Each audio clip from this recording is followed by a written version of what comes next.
You're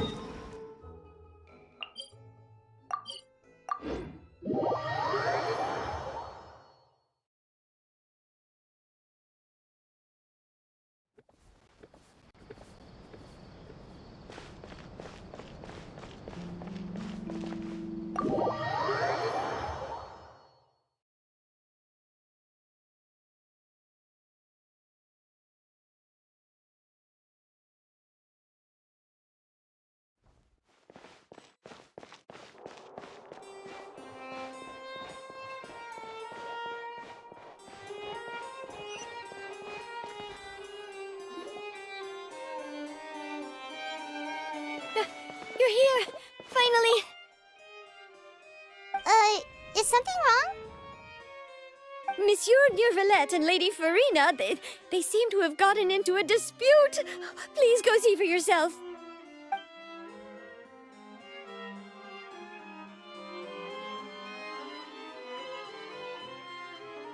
Like I said, I've already explained everything. And yet the problem has not been properly solved.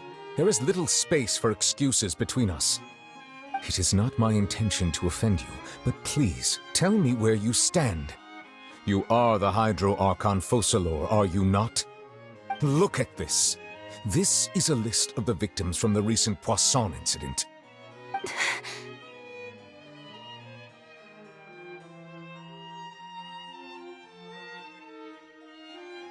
You mean... they're all... We did not arrive in time to avert this disaster, and I will not have it happen again. I will say this once more. You must tell me everything you know. Yesterday, I found 3 stone slates in some ancient ruins near Poisson. Do you know anything about those? Seriously? You're questioning me like this is a court case now. I don't know anything about that. But you found them in some ancient ruins, you say? That's correct, which is why I came to ask you some questions. There should have been 4 slates, but one of them was missing. The other 3 feature different images that seem to correlate to the prophecy. The prophecy? The second of these slates depicts the previous Hydro Archon Egeria kneeling before a floating island in the sky, as if confessing something. Do you know nothing of this either? I don't. I've never seen such slates. I'll ask you again. Do you really have no information regarding the previous Archon?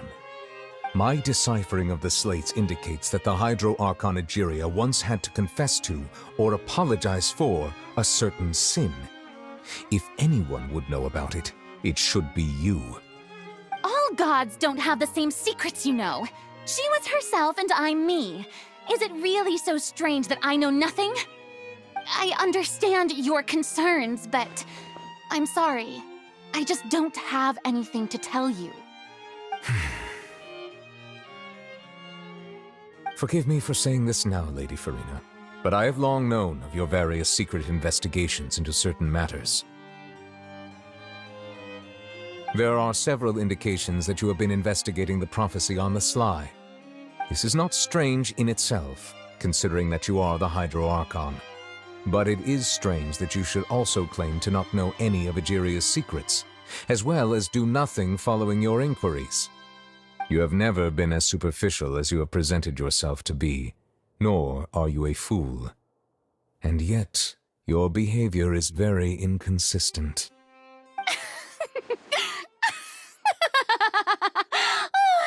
So you've been watching me all this time, have you? I didn't think you were that type. You...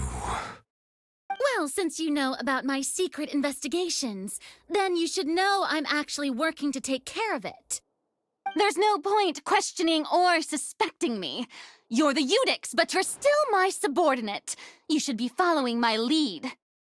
Just trust in me, you're Aarchon, and do as I say. Never mind whether you can truly convince yourself to or not.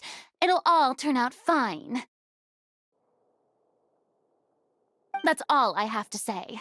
We do not discuss this matter again. Oh, the opera's about to start. Toodles!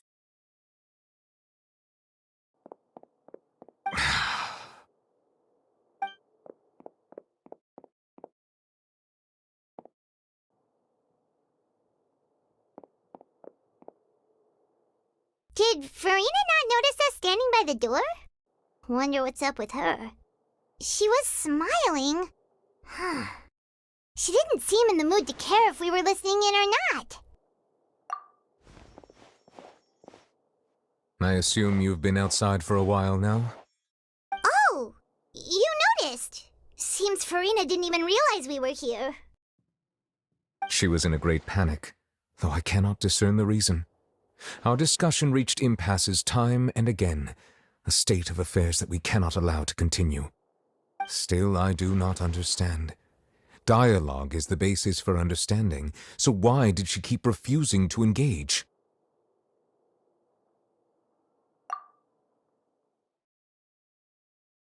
Everyone in her inner circle has noticed that she is hiding some secret.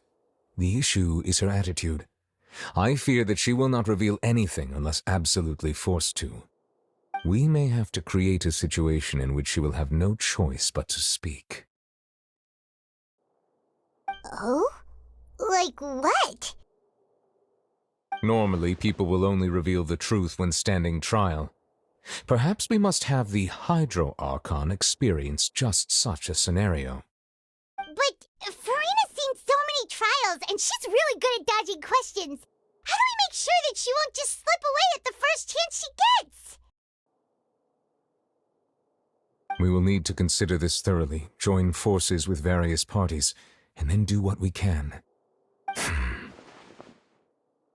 If at all possible, I would prefer to recuse myself from this affair, but we must prevent the prophecy from coming to pass. This may be cruel to her, but all Fontaine is in crisis.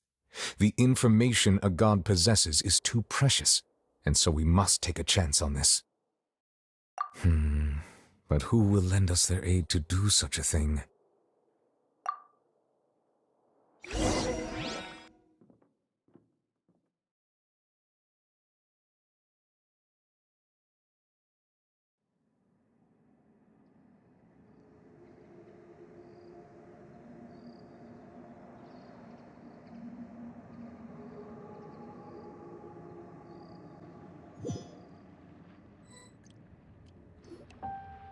Well, that's everyone, huh? Speaking of which, it was pretty smart of you to think of hiding here. Poisson was just involved in a disaster, so it's presently devoid of people. That naturally makes it the best choice. And here you are drinking tea like it's the most natural thing in the world, huh? That's what families should do. Sit and enjoy a leisurely time together. It's nice to enjoy tea here, you know? Care for a cup? Lend me your ears, everyone. Or perhaps one of you might like to start us off. How about you, friend? Me? No, I don't think I can. Then, how about you, good sir? I fear that I will cause the mood on this boat to become as somber as it is in court. Well then, I guess we're lucky we've got a local like me to organize things. Wonderful, the spotlight at last. I guess I'll be facilitating things from here. That was a little long-winded, don't you think? Oh, you might be right. Anyway, to cut to the chase, our friend here, the Traveler, has brought us together to discuss something. As for what that is, well, let's start by saying that we'll be pooling our efforts together to create a series of traps. Oh, how intriguing. Well, it's just an expression, really. One that I just learned from Clorinde, and used on the spot. So, let's invite her to explain in detail. A round of applause, please.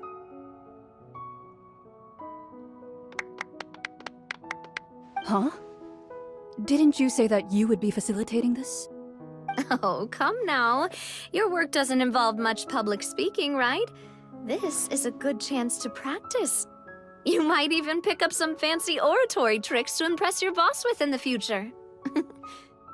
I see. And what does my boss say? He is glad that you consider him your boss. Do go on.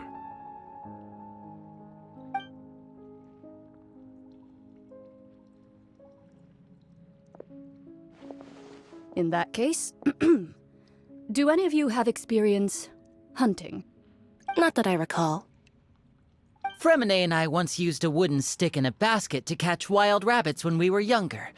As for Lynette, oh, right. You were sick that day, weren't you? I've also gone diving to catch some fish before. Does that count? I'm afraid not. You may or may not have heard, but Fontaine once played host to a group known as the Marechaussee Hunters. Though that was their name, they did not hunt animals, but rather various monsters left behind by the ancient dynasty of King Remus. Today, Fontaine's monster population has already thinned greatly, so the hunters have blended back into society, taking up arms in other lines of work. They even left a unique methodology of hunting in their wake. A trap comprises of the following components: bait, a trigger, and a containment device. Sometimes a lethal implement will also be necessary to deal with the prey. So, if we were to build a trap together, right now, what would you choose to build it with? For me, I would prefer something basket-shaped. Pigeons and rabbits will see the bait and naturally enter the snare. Our line of work requires a deft hand, and we're some of the best in the industry, so you can count on our techniques. You used some of those techniques while moving the people of Poisson, didn't you? My subordinates mentioned that you even performed some magic for the bawling children. Yes, and I even managed to gather some intelligence in the meantime. I'm quite the multitasker if I do say so myself. I'm afraid I can't claim that as my strong suit. I prefer more stable methods, like placing bait in the water and waiting for the fish to come within reach. That's the kind of method I would count on. Calm and steady. Exactly the kind of person who would catch loads of fish. And I can be their assistant. With discretion, I'm sure. I'd probably use some sort of mechanical animal. Papa once bought me some small clockwork squirrels, mice, and such. When placed in the forest, they can attract others of their kind. I remember that you liked those too, didn't you? I did. And that would be a good way to go about it. If they're realistic enough, animals of the same kind will follow them all the way to the trap. What about you, Monsieur Neuvillette? I fear I do not have any related experience. That makes sense. You usually solve problems directly, without the use of any such tricks. But I do have one more question for you, monsieur. If we were to create a trap now, how would you design it? I would like for it to be effective, but bring no harm to the prey. A more gentle trap would be ideal. Kind, as always. However, our intention doesn't necessarily change the containment device and the type of implement we need. If we wanted to kill the prey in one strike, we would need a powerful implement. However, that also goes for prey that must be captured and safely contained. Wait, why's that? Only a hunter who's a true expert at subduing their prey can snare it without harming it. The line that divides life and death is often exceedingly thin. So are we going hunting together? We hadn't thought of seeing ourselves as hunters. It kinda works, but maybe it's still not the best metaphor. If our means of capturing and dealing with our prey is to put them on trial, then the hunting metaphor is actually quite accurate.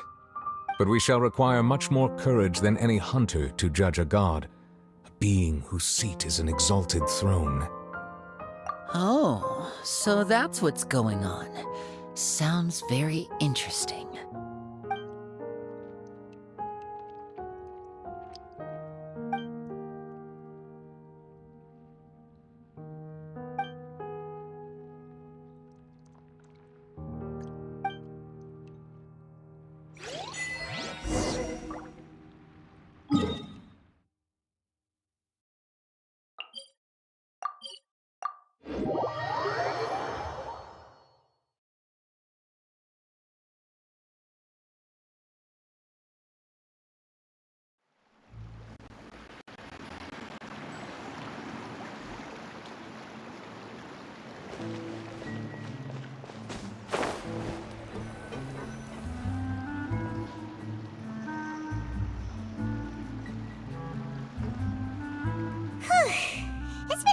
few days, hasn't it?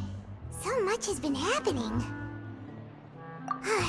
Paimon didn't think the meetings would go on for so long, but everyone seemed pretty fired up, huh? Paimon thought they'd be at least a little frightened. Well, Ferminet was, now that Paimon thinks about it, but everyone else just looked a little surprised. Well... It's hard to say. Paimon doesn't have any experience with this sort of thing. But with you around, Paimon sure will do great. After all, you're the most reliable person in the world, aren't you? Did you just pour some tea? Paimon didn't notice you doing that at all. Then what's that? Paimon's never seen that cup before. Don't be frightened. I'm just joining you two for tea. I merely refrained from saying anything till now. Who's that voice? But there's no one here. Ah, have you forgotten me already? Wait, you are familiar. You're the voice we heard from the sky in Sumeru. The voice from the sky, I fear that description is wrong. Though, not completely wrong. You're feeling lost now, just as you were feeling previously. I sensed that confusion and thus came to you. Guiding people is an irresistible hobby of mine, after all. Consider me a passerby, just accepting a commission from my friend's disciple on a whim. The prophecy. Yes, what has been prophesied will be fulfilled. You may view such things as the history of the future. What? Then is there any way we can stop it? I believe you have witnessed a failed attempt with your own eyes. Can everything in Tevat so easily be changed? Ah, so you've caught on. Just as prophecies are usually only the future as seen from the perspectives of the gods, could things be happening in hidden corners where the gods' gaze does not fall? Are the things that you shall see different from the fate that the gods perceive?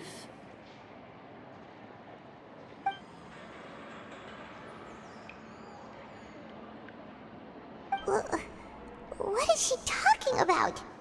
It all sounds really impressive and important and stuff, but it also sounds kind of scary.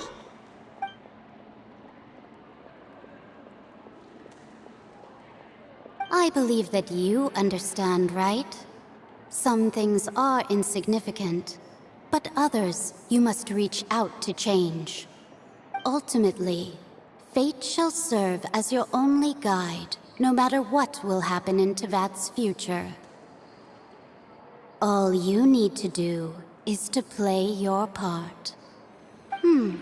This was good tea, by the way. Thank you for your hospitality. Well, that'll be all for today. The voice. It's gone.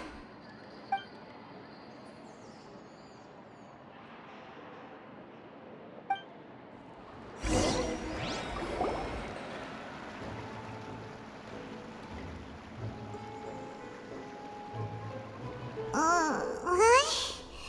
I want to hear someone talking. All right, coming. Hey, it's you who's getting lazy, okay? Well, I see I've walked in on some lively banter. Luna! Fine, just fine. I went to take part in that Steambird panel. It turned out to be more interesting than I expected. Not all Fontainians are pessimistic about this. One journalist mentioned that sitting around and waiting for the end to come would be wrong, and that they should make their own rescue preparations. I agreed, so we had a brief chat with her. Did she have pink hair by any chance? Why, yes, it was Charlotte.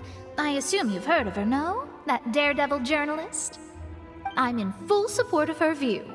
Prophecies are very important, but how can people allow their lives to be commandeered by just a few words? That's right!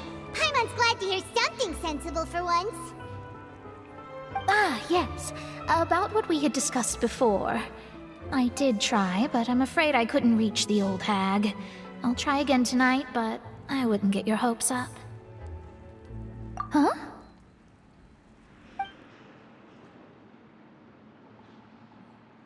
Goodness gracious. Are you serious?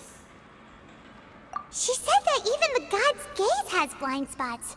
Pretty bold if you ask Paimon. Most people would believe the gods to be all-knowing, right? The Hexen Circle members are certainly anything but ordinary. As for the mage named N, the old hag has mentioned her a few times. She said that N's sense of direction is incredible, and that she loves guiding those who are lost. But I've never met her, and if she were still alive, she'd be...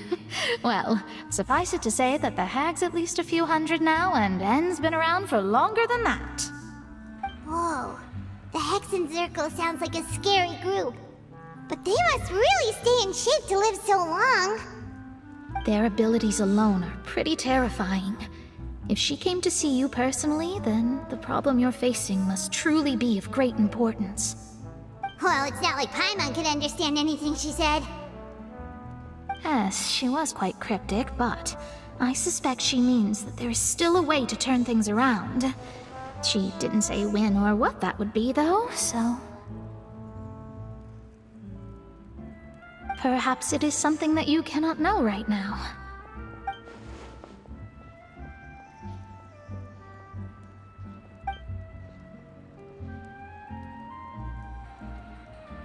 Traveler, Paimon, are you two all right? Oh, we're fine. We're just a little down right now. It kind of feels like the end is coming, you know? I see. I feel that same sense of desperation, too. I guess you could consider me someone who has often witnessed fate. So far as I have seen, it cannot be swayed. But even so, I still hope for, and believe in, miracles. Astrology is eternal and rational, but fate may not be. It is cruel, but it can also be beautiful. Perhaps that's what En was trying to tell you. Not to lose heart, and to believe that what you are seeing playing out before you is not yet set in stone. I did originally think of steering clear of all this, but I couldn't. Even if this is all futile, I still wish to help everyone. If we don't struggle to the last, then how can we face the end when it comes? Huh. You do have a point. There I go, talking about astrological principles again. Sorry about that. The moment I start talking about work-related stuff... I need to get going. It was worth trying to comfort you, even if only a little. I believe that you'll help those who are struggling in the same way I did. I suppose that might be why we always seem to meet by coincidence. Paimon feels kinda moved by what Mona said. But also kinda sad, too. Hey, Traveler. Paimon suddenly feels like going outside for a walk. Let's go. Let's walk around the city, shall we? There's a few spots we always like to walk by.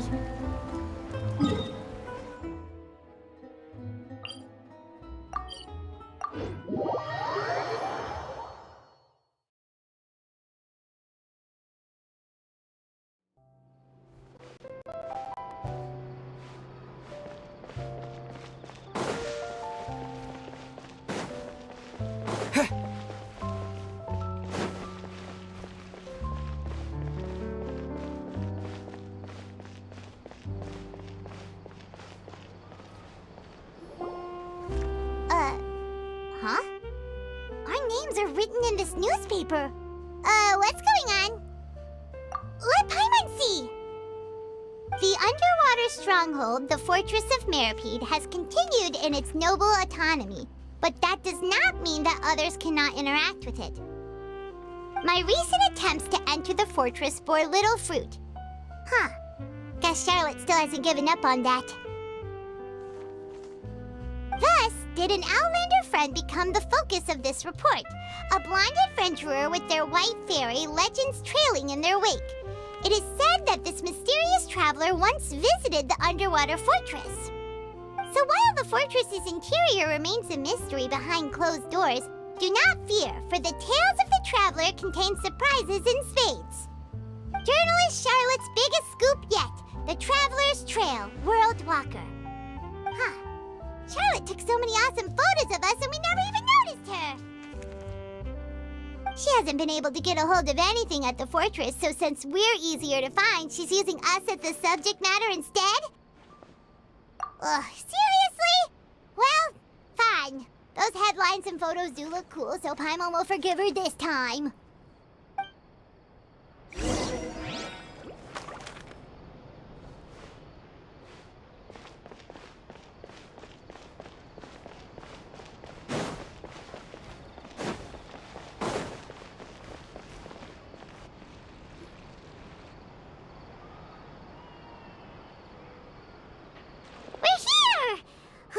Paimon's hungry. Should we go in and get something to eat?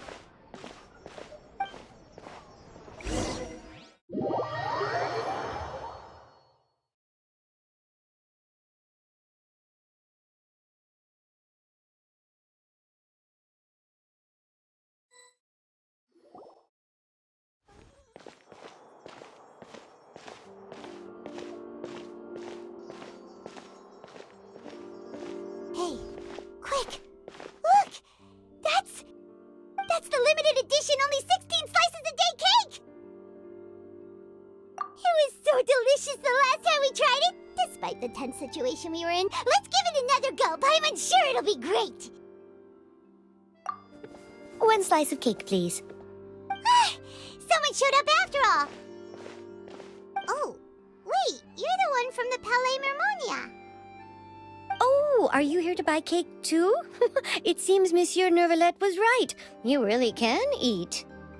Wait, did he really say something like that? That's right. Even he has his own preferences when it comes to food. As for me, I love the cake and coffee here. Do you come here often? Usually every day. Every day? It's part of my daily schedule, apart from work. I shall have my cake and coffee. Then what if someone told you one day that this place would be closing soon, and you wouldn't get to eat cake here anymore? What would you think? But why would it close? Well, Paimon doesn't know either, but maybe the waters will rise tomorrow. You know, like in the prophecy. Oh, the prophecy. To be honest, I haven't paid much attention to that. No, still, even if there'd be no more cake tomorrow, that wouldn't keep me from having some today. No, it's the same for eating in general. You might not be able to eat tomorrow, but if you can do so today, then you should carry on. That's what people call living, you know. Huh. Don't be sad. Excuse me, could I have 2 more slices of cake to go? These 2 slices are for you. Sijuin said that this kind of expression you're making is what humans call being sad. Oh, you know Sijuin?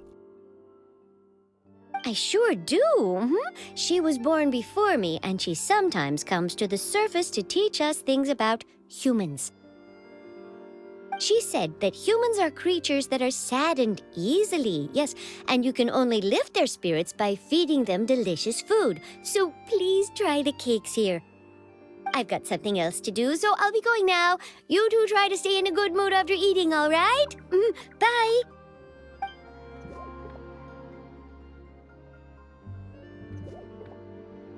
And there she goes. All right, let's dig in. I'm sure this cake will be delicious.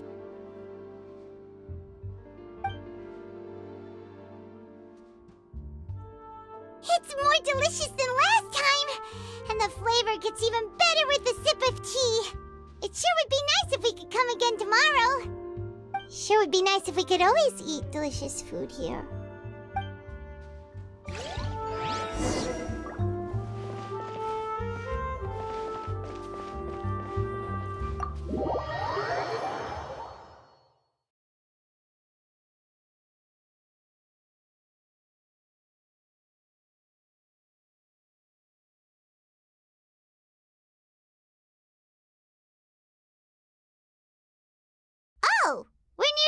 third office. Let's go look for Charlotte and have a chat.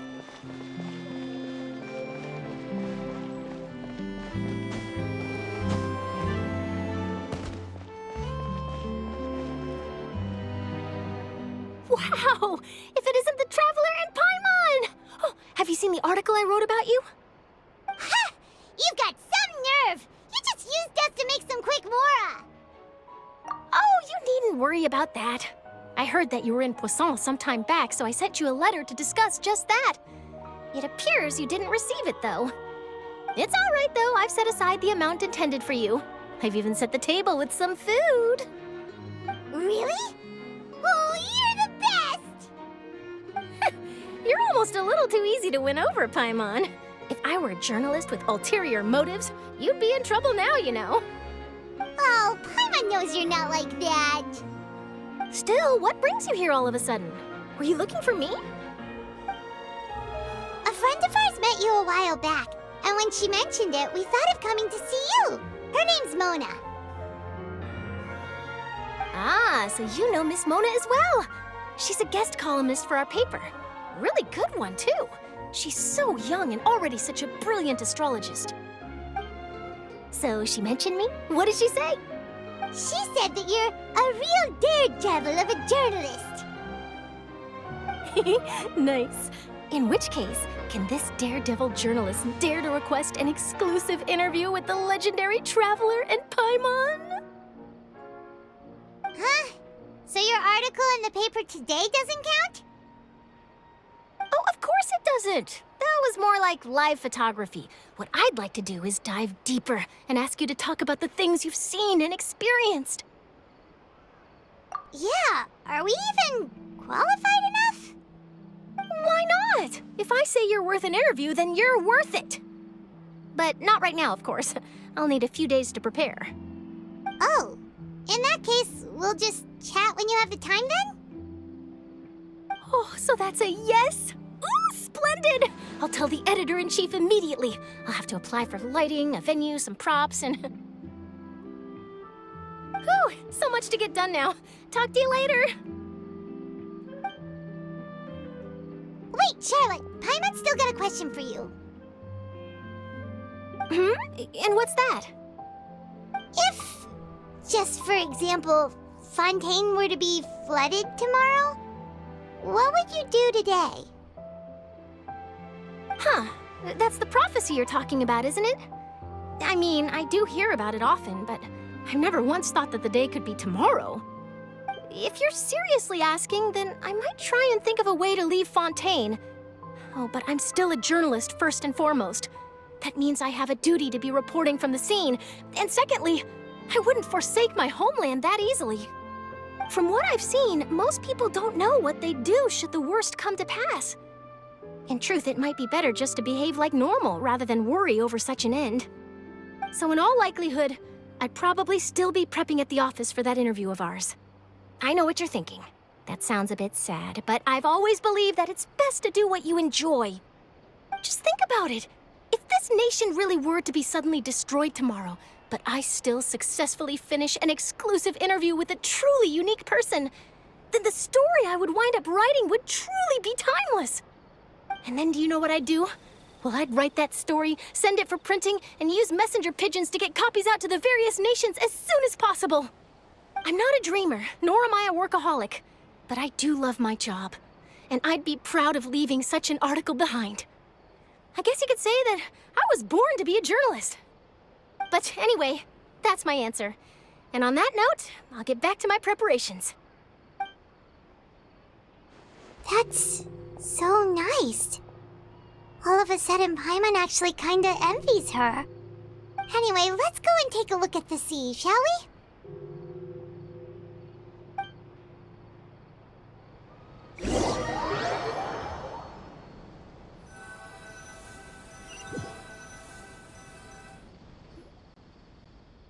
The sea breeze and scenery can be a pretty soothing combo, huh? Paimon's been thinking. If it wasn't Fontaine, but all of Tevat that would be destroyed tomorrow, where would we go and what would we do? No, Paimon should ask, if you could choose, what would you like to do?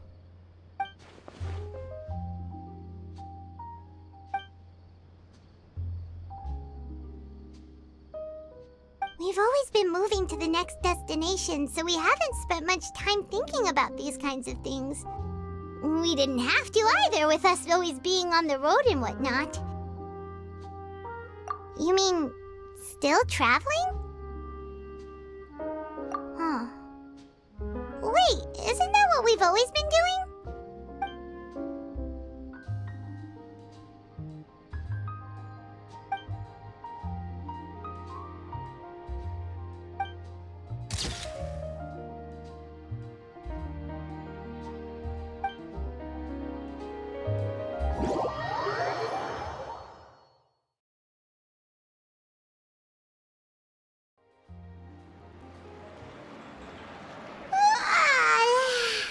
Feels like you'll grow mold if you stay here long enough. But it's still better than the Fortress of Meropide, that's for sure. It's not only damp there, but salty too. Ah, so the two of you are still here. Wonderful. Oh, you're from the Palais Mermonia, aren't you? Yes, I'm Isadora. Monsieur Neuvillette sent me to look for you two before. I heard that afterward you went to the Fortress of Meropide. Not at all. I'm well aware that you're friends of his. Actually, I'm here to pass along a message from him. Yes, inside the Opera House. The Maréchaussée Phantom has declared the incident a small-scale riot. A riot? Well, that said, I don't personally think it was that serious. Lady Furina was watching a performance at the Opera House, and while she was resting during an intermission, some other audience members suddenly started harassing her, loudly accusing her of doing nothing about the prophecy crisis. And before she could respond, others started to join in. The crowd continued to grow, and protests against the Hydro Archon started to break out. So people have started to put the blame on Furina. Guess they finally found an outlet for the pressure they've been under due to the prophecy. I agree. People will naturally rely on gods, as is customary. But the moment people feel threatened, gods are also the first to be blamed. So what happened after that? Is Furina okay? Seeing that the situation was spiraling out of control and that further argument was pointless, she claimed that she'd gotten tired of this and left in a hurry. The Maréchaussée Phantom had their hands full maintaining order and did not catch where Lady Furina had gone. Only when things had stabilized did we realize that she had gone missing. So, you mean she's still missing? That's right. The Maréchaussée has dispatched many people to search for her, but we don't have any leads yet. That said, I don't think there's much to worry about. She is a god after all. Even if she were to fall into the hands of rioters, what could ordinary people do to her? Good. Monsieur Neuvillette sent me to tell you about the situation, but he didn't say anything else. Don't worry, this is more than enough to go on. Thanks for keeping us informed. Ah, is that so? Well, all right then. In that case, you two take care. I'll be heading back to the Palais now.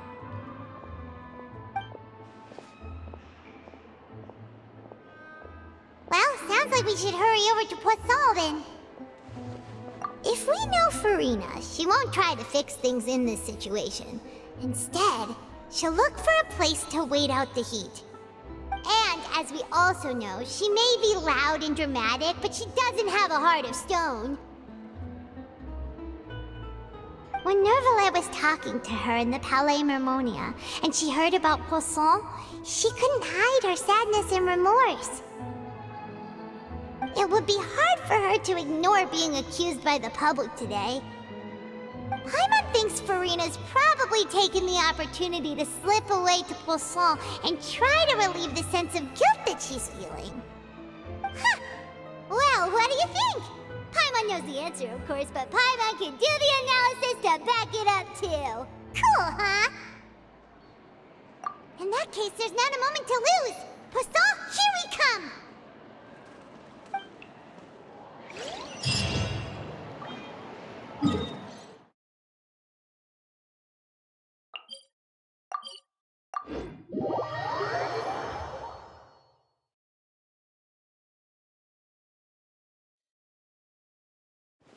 This place looks deserted. Guess all the survivors must have evacuated already. All that's left here are signs of devastation. Could Furina really be here? Let's try to find her as soon as possible.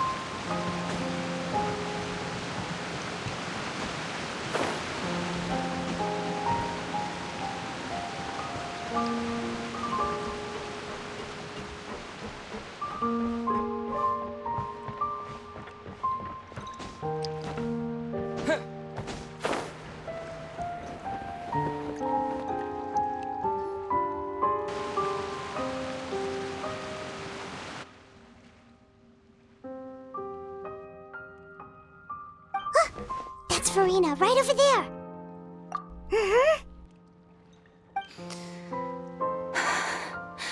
Should I just give up? This is all meaningless. What was meant to happen did happen after all. Everyone's dead. I'm sorry. I am so sorry. Give up, Furina. There's no point in holding out. I'm sorry. But what can I even do other than to repeat meaningless apologies over and over? Who's that? Don't worry, Furina, it's just us.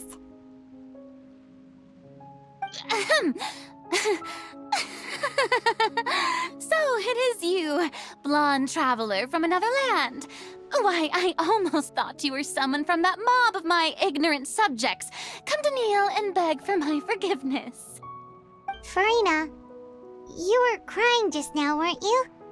The tear stains on your face are obvious. What do you mean, tear stains?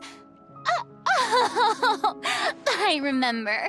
The show at the Opera House earlier this morning was so moving. I'm still trying to process it. Who did that uncivilized rabble think they were, disturbing my enjoyment of the arts? They even dare to tout their Aarchon. I must teach them a lesson.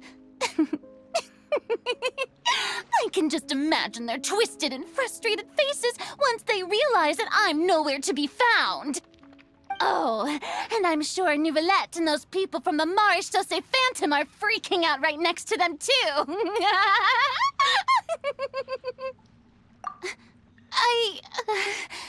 Of course not.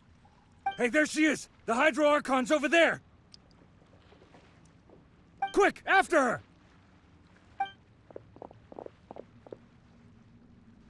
Furina, those people seem to be after you. They are...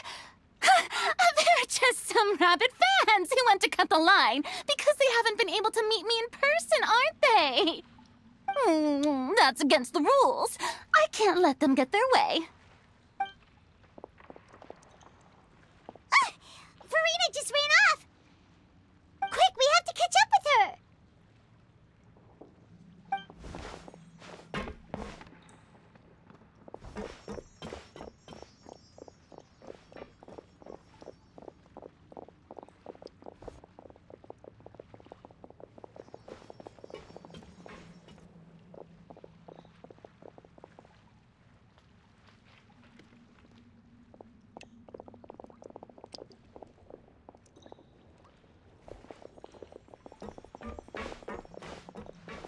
This should be the place, right? Hey, Furina! There's a good hiding spot over here. Quick, come to Paimon before the rest of them catch up to you. What is this place? Hurry, they're almost here. Fine. I suppose haste is warranted. Lead the way.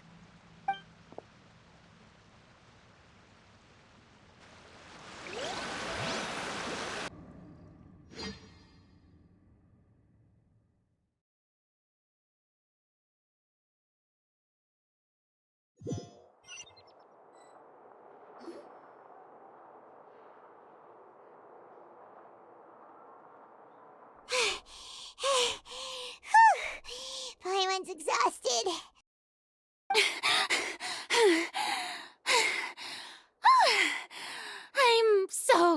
tired.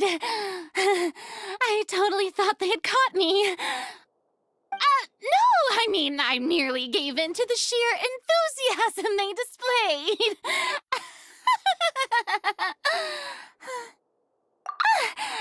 You're right. Yep, that's a good girl.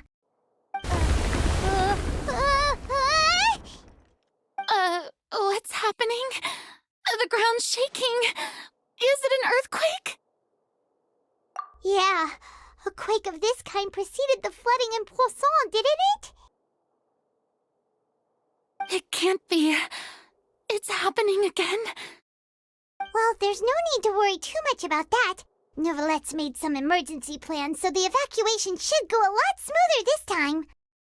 Yeah, I hope you're right. But the people of Poisson, they've already...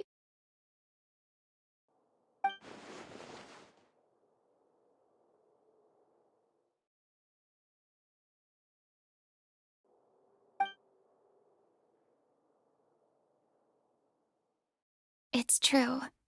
I've been investigating the prophecy for hundreds of years.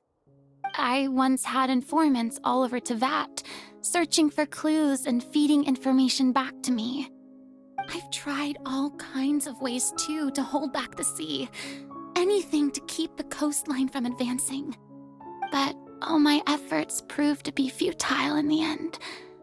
Really, the truth has been clear to me for a very long time.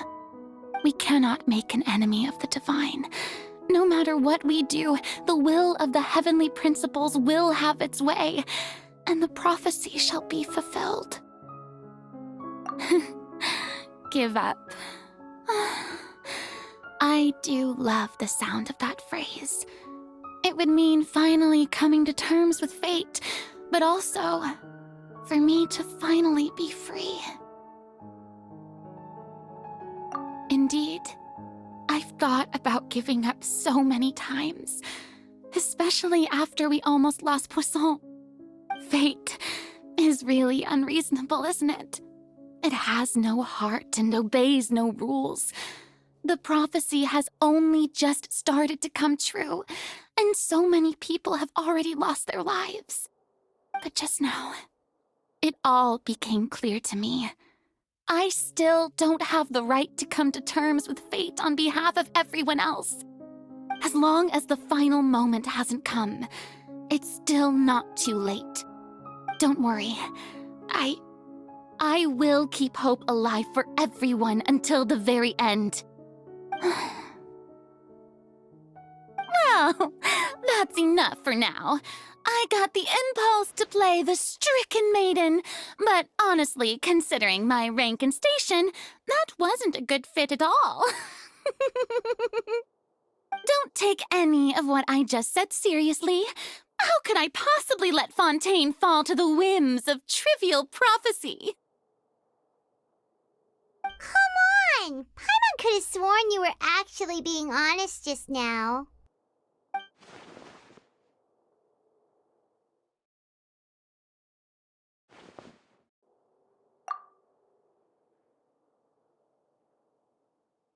Share my burden. That's impossible. It was fated right from the start that this would be my duty alone.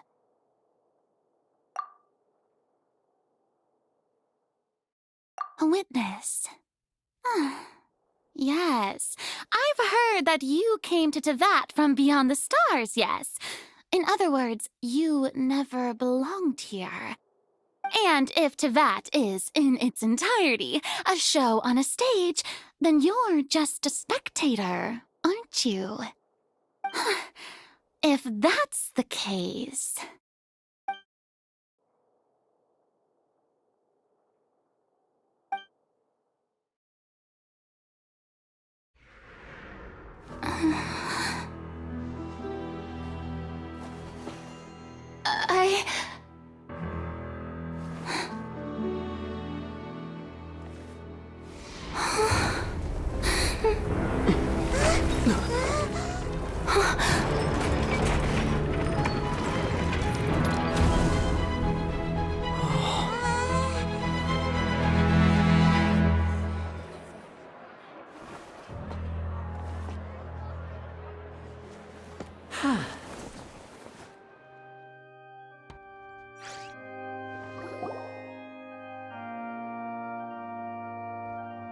Ladies and gentlemen, this concludes my opening performance.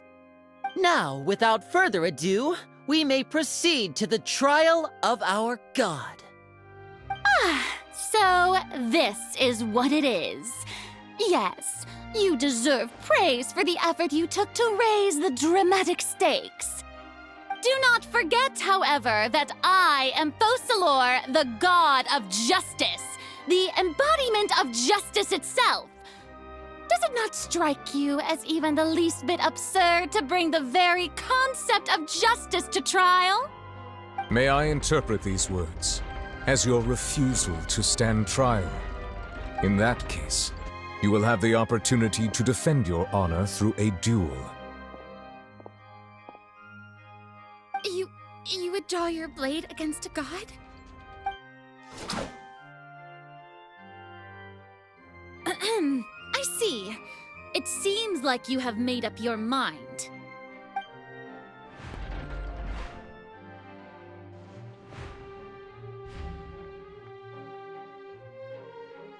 Paimon can't believe it.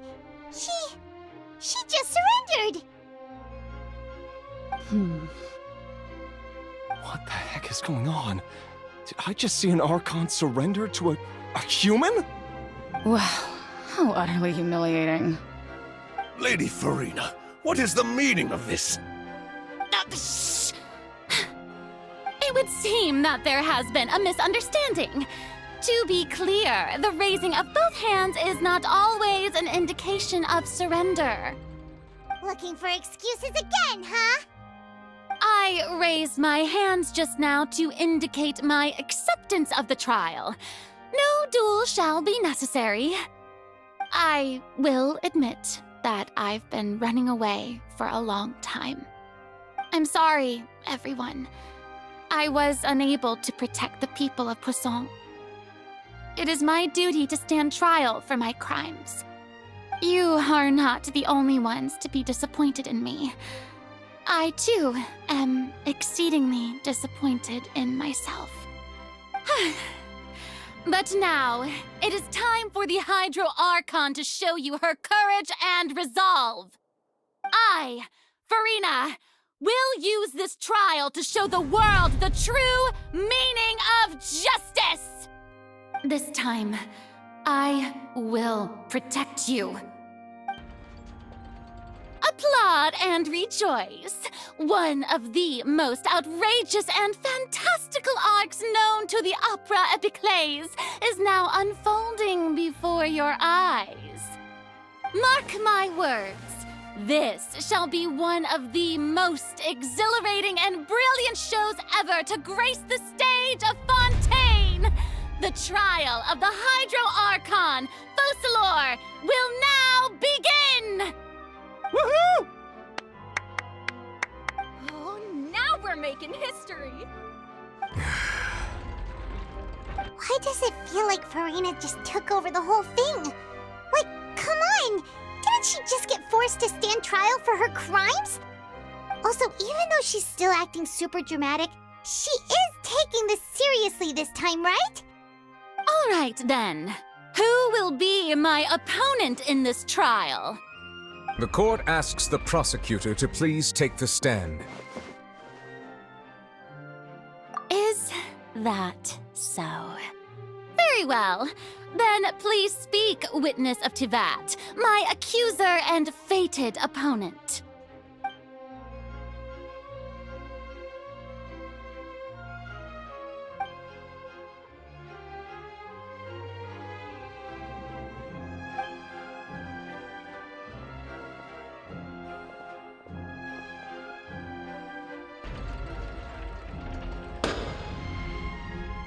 Also, please allow me to ask, as a final question before the trial begins. Just how much work did you do to force me onto this stage? Well, we did do a lot of prep after the meeting that day.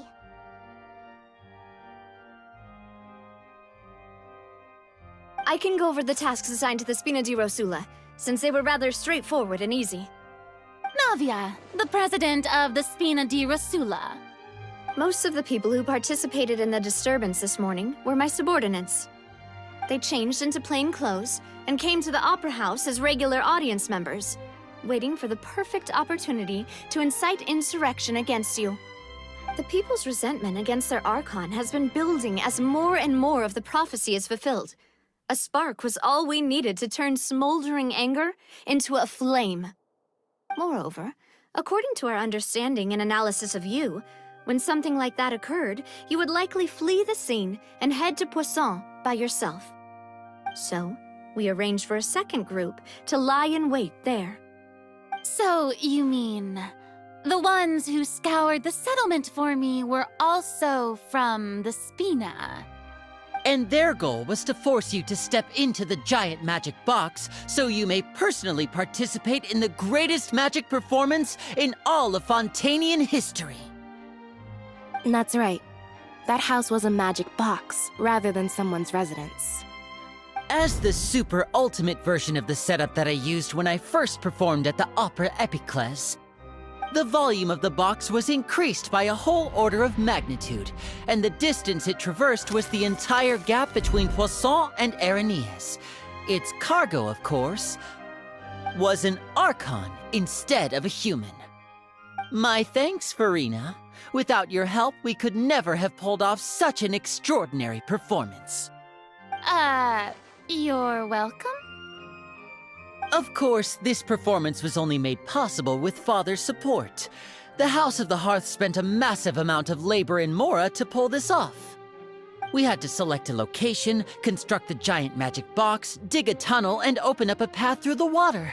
It was a lot of work for all of us.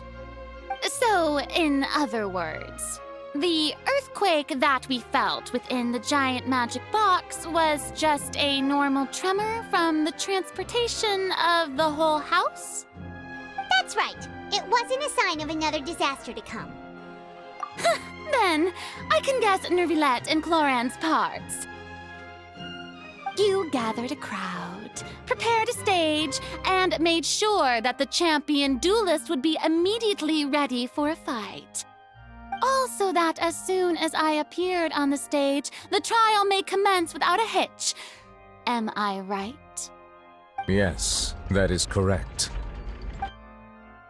Well, Clorinde, I must commend you for your courage. Only the most outstanding champion duelist in all of Fontaine would accept a duel with an Aarchon without flinching. Thank you. As for you, traveler, I suppose your role was to keep me distracted with conversation once you found me in Poisson. You'd make sure that I didn't notice anything amiss before revealing yourself as my prosecutor once we'd arrived onto the stage. Oh?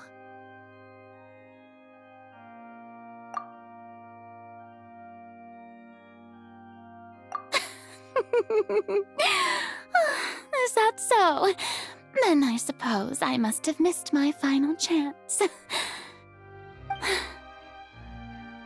It's fine. It matters not. What's done is done. The stage is already set, so there's no reason to disappoint the audience. Let's see this trial through to the very end.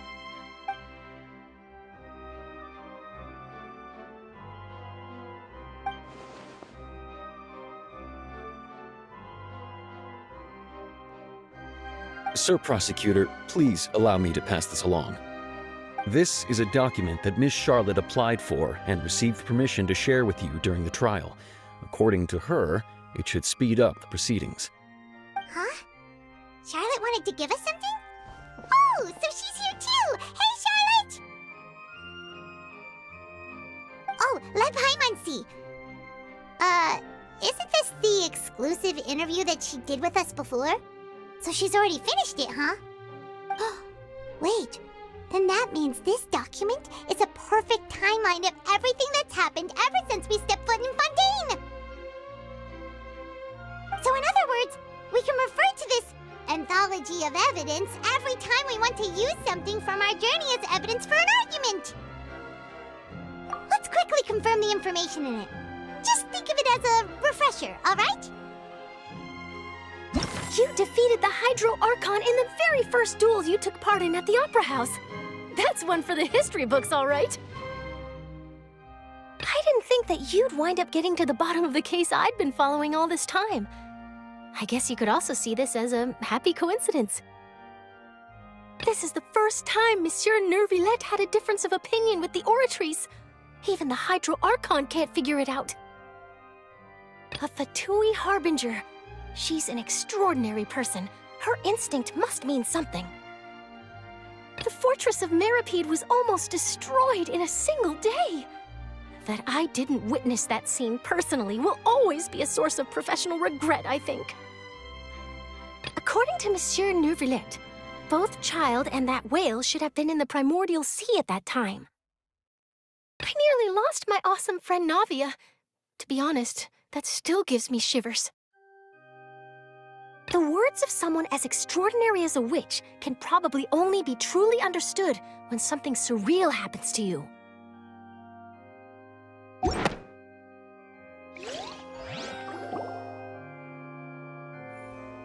The prosecution and the defense are both in position. The trial shall now begin. Oh, come on, Neuvillette. There's no need to repeat all the unimportant legalese. Just fast forward to the part where the prosecution lays out my offenses. As the defendant and the lead actress of this performance, I still haven't even been informed of my supposed guilt in all of this. Of course, it is only natural for humans to struggle to understand the actions of a god. However, you will need more than that to convict me of a crime. That's true, but my charge here is unrelated to your conduct as an Archon. Instead, I would like to charge you as a fraud who's never been the Archon in the first place. Wait, what was that? Lady Furina's a fraud? Hey, I came here thinking that we were going to try the Hydro Archon for forsaking her duty, but did I hear that right? She's not our Archon at all?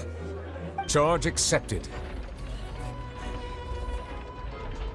Lady Furina, do you plead guilty to the charge?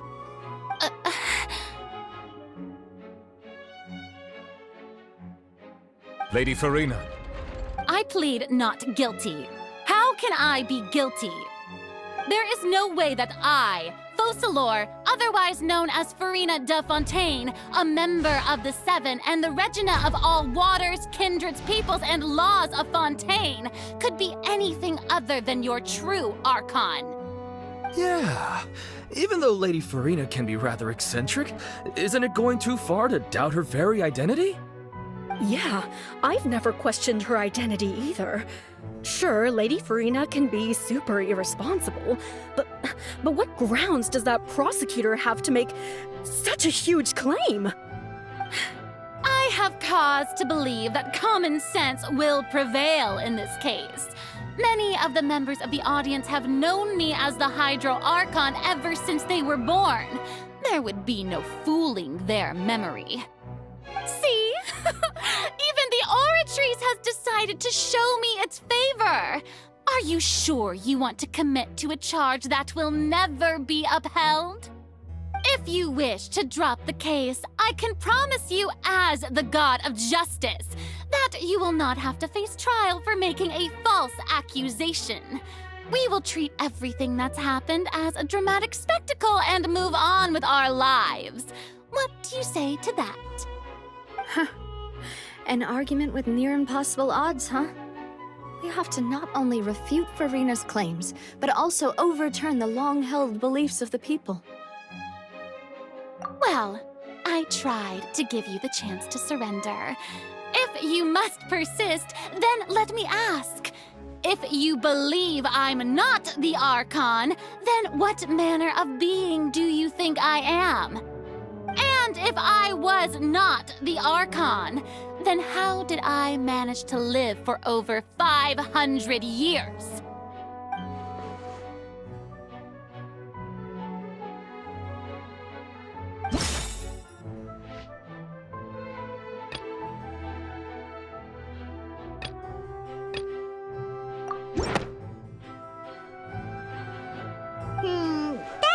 sound right.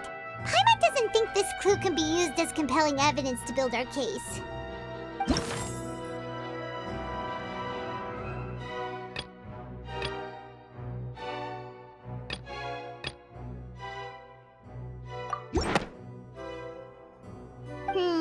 That doesn't sound right. Paimon doesn't think this clue can be used as compelling evidence to build our case.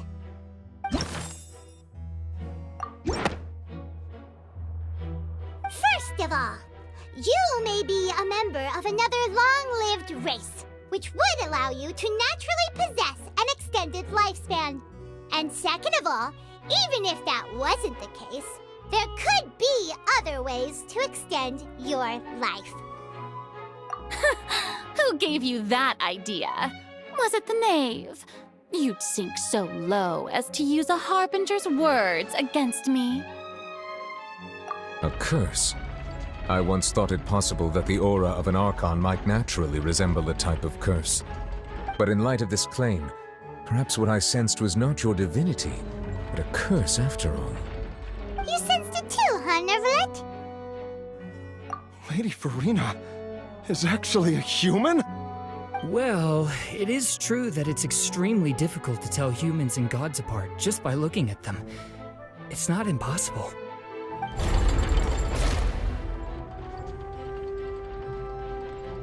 Well, don't start celebrating too early now. Even if I have been carrying a curse like you said, how does that prove that I am merely a human being? Besides, everyone knows that the main difference between a human and a god is the possession of authority. Gods can do what humans cannot. That's why they're worshipped as gods. For centuries, manifestations of my authority have served the nation of Fontaine. One need only to turn their eyes towards the Oratrice Mécanique d'Analyse Cardinal in this very opera house, or consider the endemnitium that is used in every aspect of life.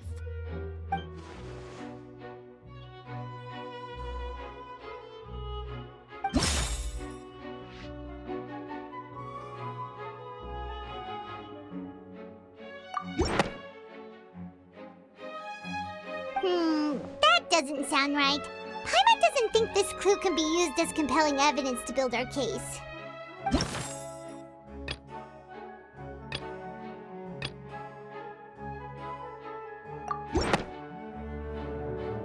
You tried to reference the Oratrice, but weren't you as confused as all the rest of us when the Oratrice declared Child to be guilty without any proof? Otherwise, you should have come up with a good explanation for that by now. Didn't I make myself clear at the time?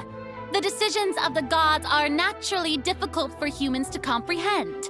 There is no need to provide an explanation. Lady Furina, I believe a reminder of your current circumstances is in order. While the court is in session, the principles of justice and the law must come before all else. While you are an Archon, you are also first and foremost the defendant in this trial. You will prove yourself unable to defend against the prosecution's charges if you continue to withhold vital information against the rules of the court. I never thought you'd use that kind of rhetoric against me. That was no trick of rhetoric, Lady Furina. I've merely reiterated the rules of the court, rules that all should respect and follow. So, you neither knew why Child was declared guilty, nor did you understand the structure and operations of the Oratrice. Instead of having been created by you, the manifestations of authority you mentioned have been made by the real Hydro Archon, haven't they? The real Hydro Archon? Well, now you're really losing me. It is true that I did not know why the Oratrice gave out a guilty verdict that day. But the Oratrice handed out that verdict unilaterally, and it has been operating independently ever since it was first created. You can't argue that just because a divine creation is flawed, that the god behind it must also be no god at all. She's still throwing out all kinds of excuses. Seems like she's confident that we won't be able to produce proof that she has no power over the Oratrice. my power as an Archon. There are many ordinary citizens in the audience. How can I just carelessly demonstrate the formidable power of an Archon? If that poses a concern, I'm prepared to extend my protection to the audience. You don't need to go that far.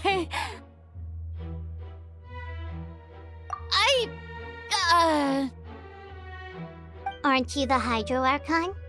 Or is it that you can't even wield the power of Hydro, much less the authority of a god? Indemnitium! Yes! It's all because of Indemnitium! All Archons derive their power from the faith of the people, and I've converted the people's faith in justice into Indemnitium! Thus did I give up all of my divine power to provide everyone with energy for their daily lives. Have you ever seen a more magnanimous god? Isn't that a huge stretch? Yeah, no matter how generous an Archon can be, how could they give up all their power? Can a god with no power even still be called a god?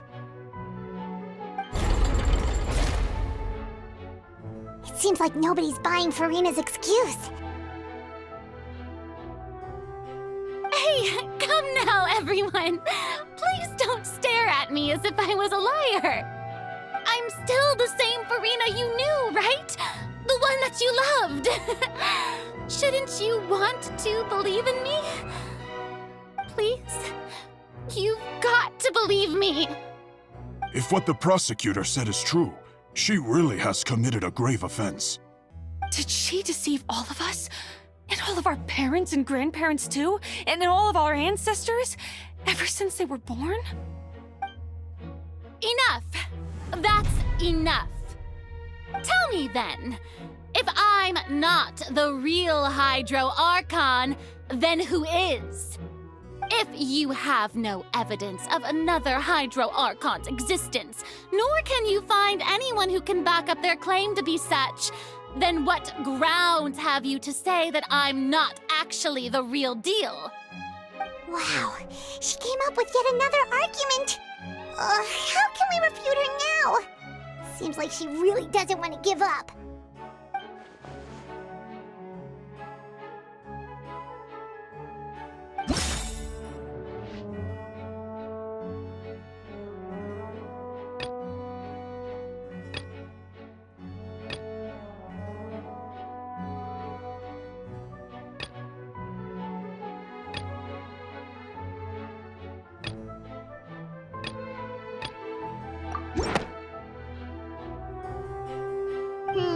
That doesn't sound right.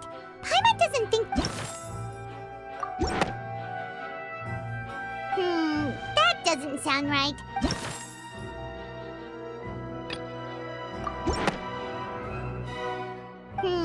That doesn't sound right. Paimon doesn't think this clue can be used as compelling evidence to build our case.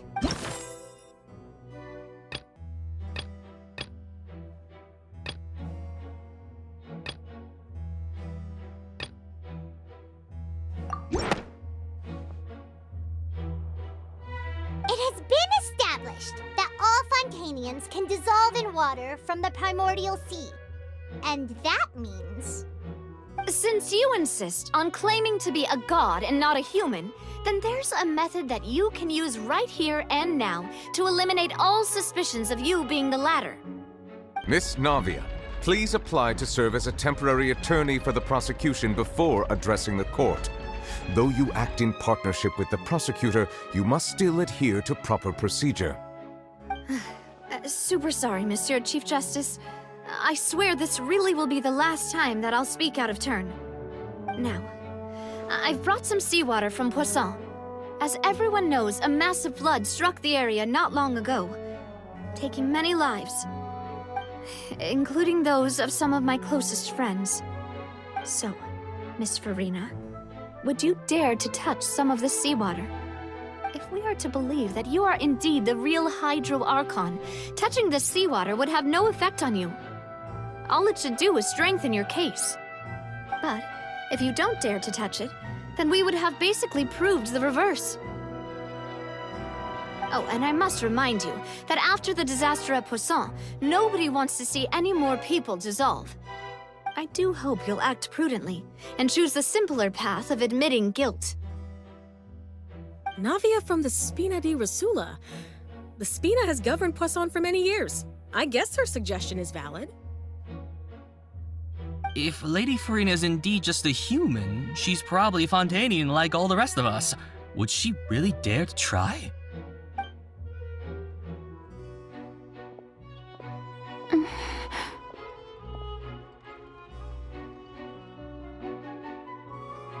Lady Furina, this test has been unilaterally proposed by the prosecution. As it falls outside the realm of standard court proceedings, you possess the right to decline participation. Well, of course he had to tell her that. But refusing to participate is basically the same as a confession of guilt. She's just staring at the water without saying a single word. It really does seem like she's quite terrified of it. That could only mean... What's going on? Is she really planning to... that's not what we thought she would...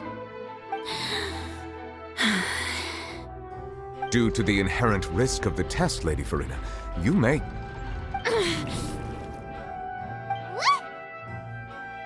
Hey!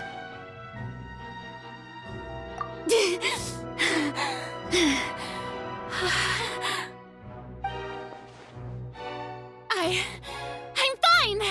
Look at me, everyone! My hand is still here! I haven't been dissolved! Will you believe me now? I really am your Aarchon! I'm nothing like a normal human who would fall apart as soon as they touch this water!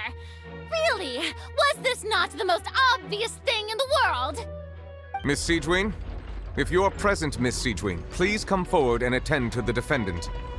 Siegewien? Don't be nervous. It'll just take a few seconds. Let me see. That should be enough. Please announce the results of your evaluation to the court, Miss Siegewien. As everyone doubtlessly saw, Miss Furina was displaying symptoms of hyperventilation and flushed skin.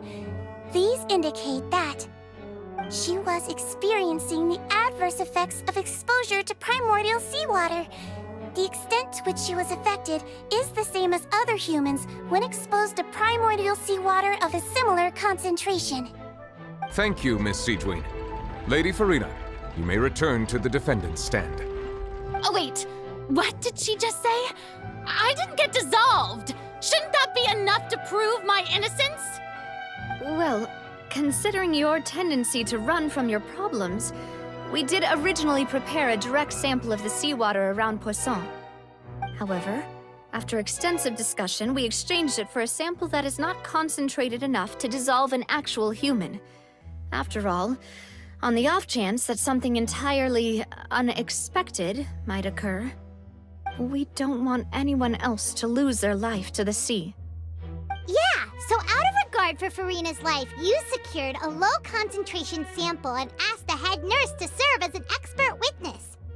It's a great thing that the direct sample wasn't actually used. Furina could have... I can't believe... you...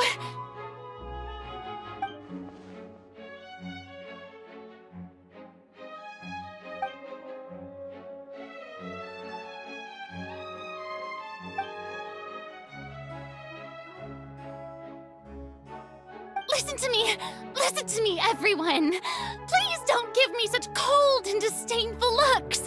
What happened just now didn't prove a single thing! Think about it! How can you conclusively prove that an Aarchon can't also be affected by the primordial seawater? Also, if I was really just a human, why would I dare to just put my hand in that kind of water?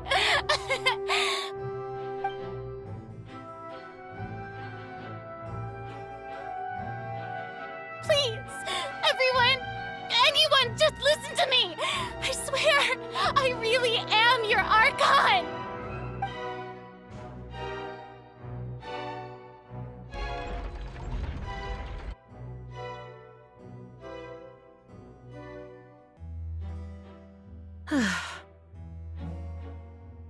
don't think anything she says at this point will sway anyone. The odds are just too stacked against her now. With all the things that have been said, Paimon doesn't think there's any way left for Furina to win. I believe the time for arguments and presentation of evidence has come to an end. If there are no objections, we will move on to the final judgment.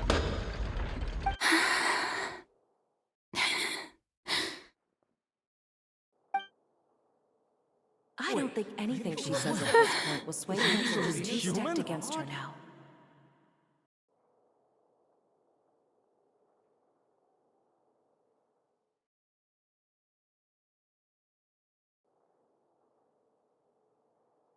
In my capacity as Chief Justice, I shall now render judgment on Furina's misrepresentation of herself as the Archon of Fontaine.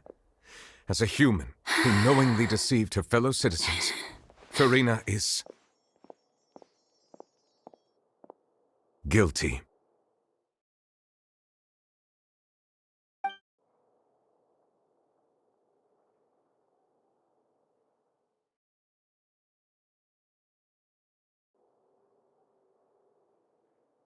We shall now turn to the Oratrice Mécanique d'Analyse Cardinale to render the final verdict on the charges.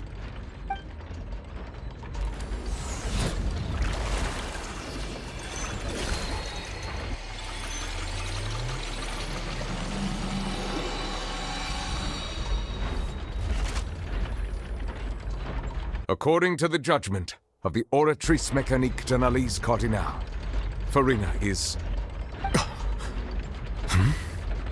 Well, what's wrong? What's the Oratrice's verdict?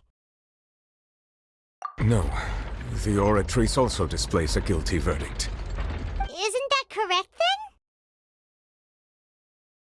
then? However, the exact wording of the verdict is thus: the Hydro Archon, guilty, to be punished via the death sentence.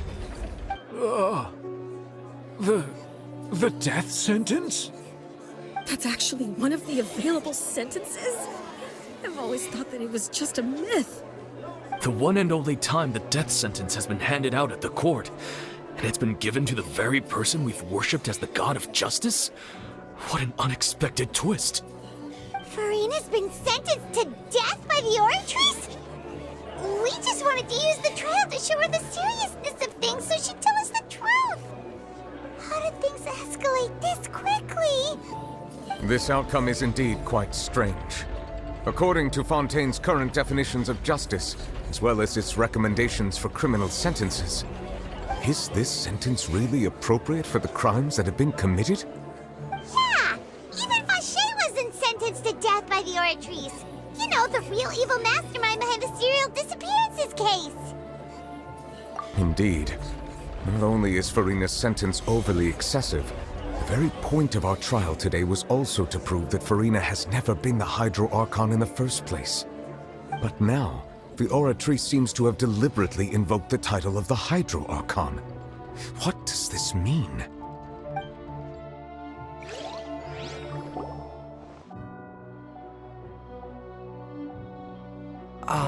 Excuse me, if I may interrupt. Is the trial still going? Ferminet! Oh, you finally made it. I assume this means you've completed your mission? Mm-hmm. Any mission Father assigns to me will always be top priority.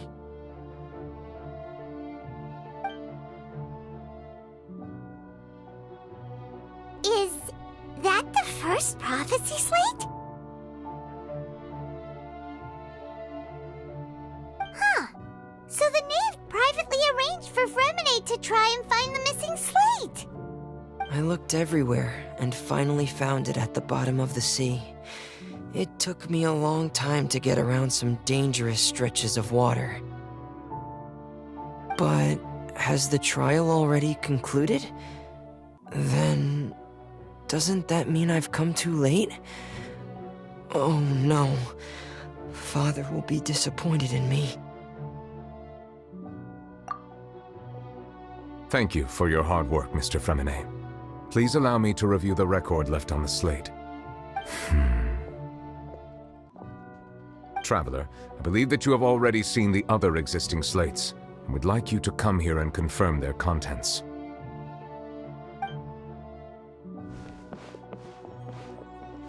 Huh? So what do you see? What is it?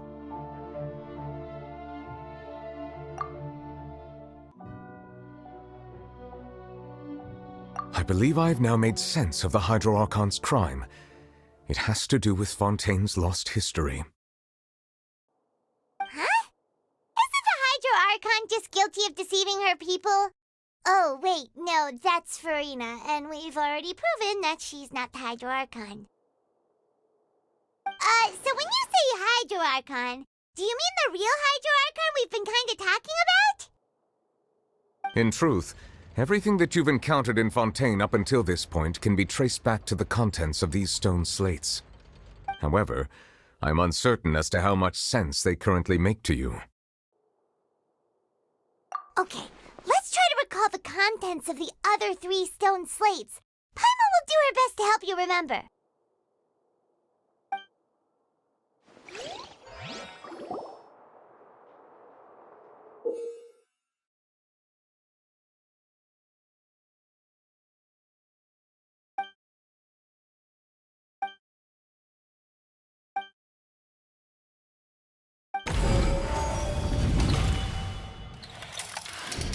The first stone slate describes what you just said.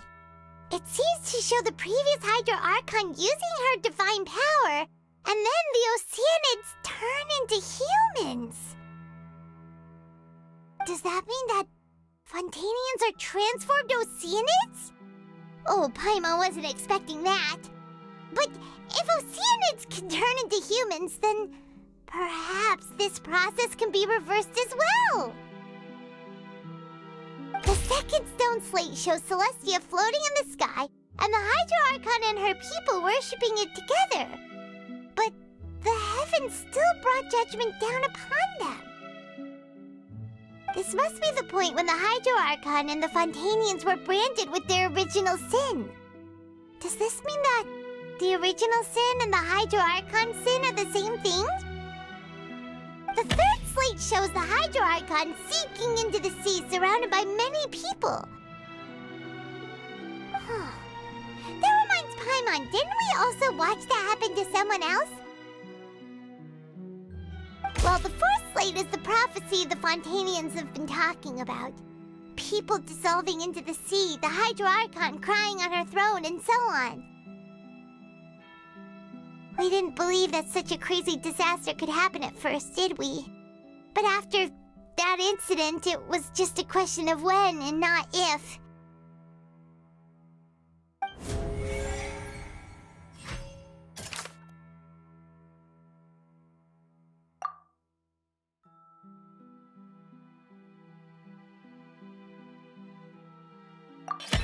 We know from the case of the serial disappearances of young women that Fontainians can be dissolved in primordial seawater, and the first stone slate tells us that long ago, the Hydro Archon used her power to turn Oceanids into humans.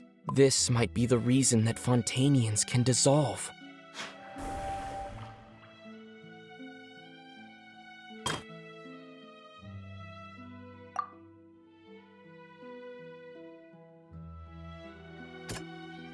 That doesn't sound quite right. Let's think about this some more.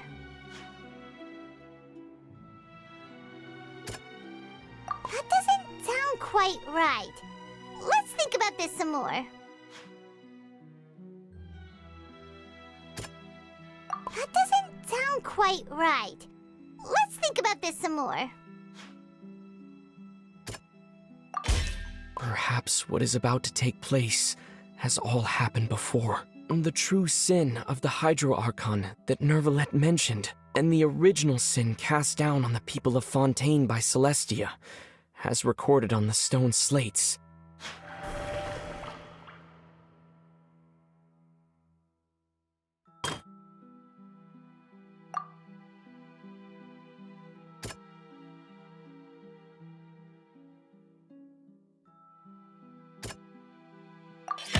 It's not as simple as falling into the sea. When Navia fell into the sea, Her consciousness was subjected to judgment. The stone slates show the people gathered around the Hydro Archon in the sea.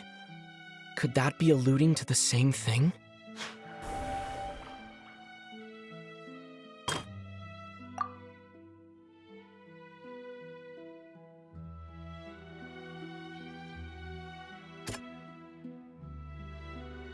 That doesn't sound quite right. Let's think.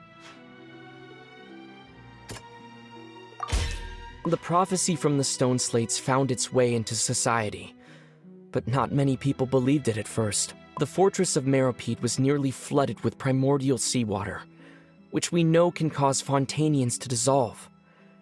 It seems increasingly likely that the prophecy may come true. If we hadn't dealt with it in time, things could have gone very badly. They'll dissolve into the primordial sea but won't cease to exist. Their essence will flow in the seawater, converge, and take the form of an oceanid. The Hydro Archon was sentenced to death in court, shocking everyone present. Perhaps this means that her sin was actually Fontaine's original sin. Navia fell into the water inside those ruins, and she nearly dissolved. She was surrounded by the people of Poisson in a court within her consciousness, and was forced to take part in a trial meant to make her stay. The eruption of the primordial sea at the fortress of Meropide was the surest sign that the prophecy was about to come to pass no matter what. The prophecy's contents can all be verified by recent events. If we combine what we know together, loads of truths should come to light.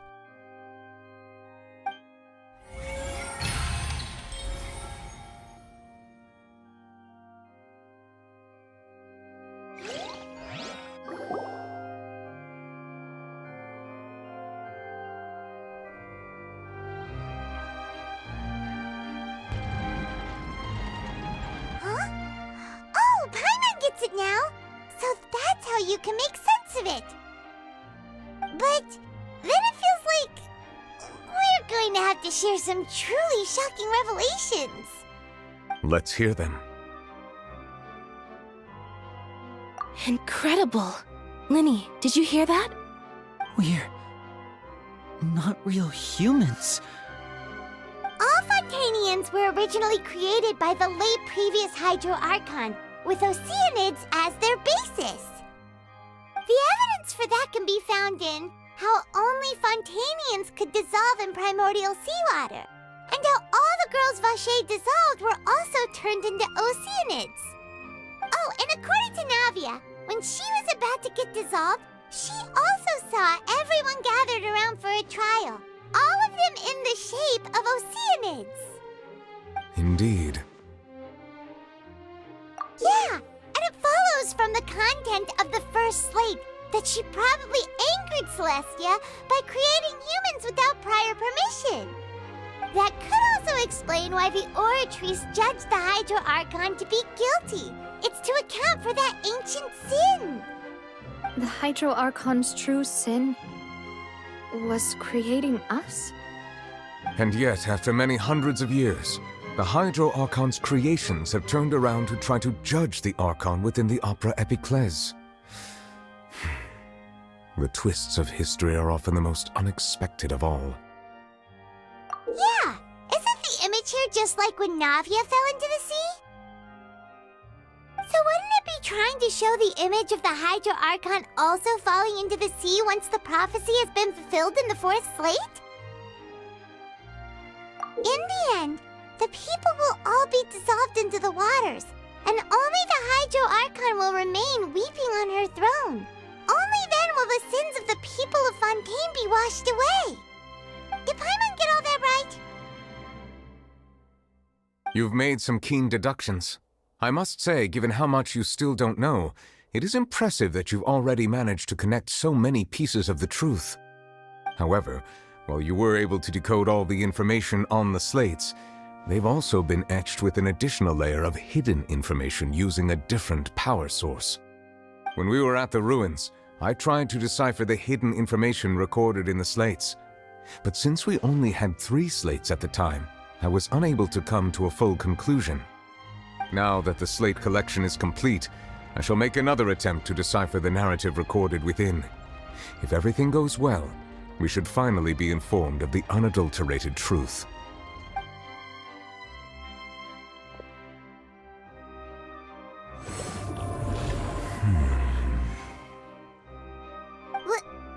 Well? Did you get it? I believe I should share this truth not only with you, but with all the people of Fontaine as well.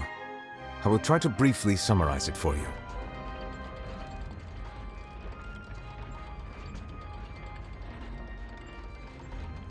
Your hypotheses regarding the origin of Fontainians and the sin of the Hydro Archon were both correct. In the Fontaine of old, the previous Hydro Archon sensed the yearning of her Oceanid familiars for life on land.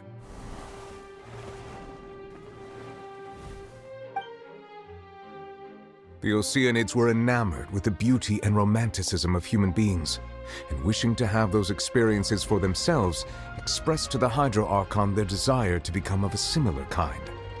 However, even though water as an element is intricately linked with the power of life, the Hydro Archon, as one of the 7, did not possess the authority to create a new form of human life. Not one to give in, she eventually found a way to create permanent humanoid bodies for her familiars by appropriating the power of this planet's primordial sea. She poured primordial seawater into the Oceanids' blood vessels, creating humanoid mimics in the process. But if Fontainians were to ever come into direct contact with water from the primordial sea, the power within their bodies would escape these artificial restraints and return to the sea. As a result, their forms would collapse, and they would be reverted to their original forms as Oceanids. Of course, the Hydro Archon never received permission from the heavenly principles to create a new human race. And thus, the Hydro Archon and all of her creations came to shoulder the original sin of appropriating the power of the primordial sea. That is the true history of how the people of Fontaine first came into being. So we were all Oceanids before we turned into human beings? That's way too much information for me. I think I'm just going to pretend that I never heard a single thing. Wait, but if that's the truth, we can't let the Hydro Archon be sentenced to death. After all, her only sin was creating us. This really might be too much information for your regular Fontainian, but it does answer a lot of our questions. Alas, your hypothesis regarding the 3rd and 4th stone slates was inaccurate. The slates' respective positions are, in fact, correct. A key point of the visual on the 3rd slate is how all the individuals depicted in the water are humans rather than Oceanids. They have not been dissolved, which implies that the water depicted in this slate is not water from the primordial sea.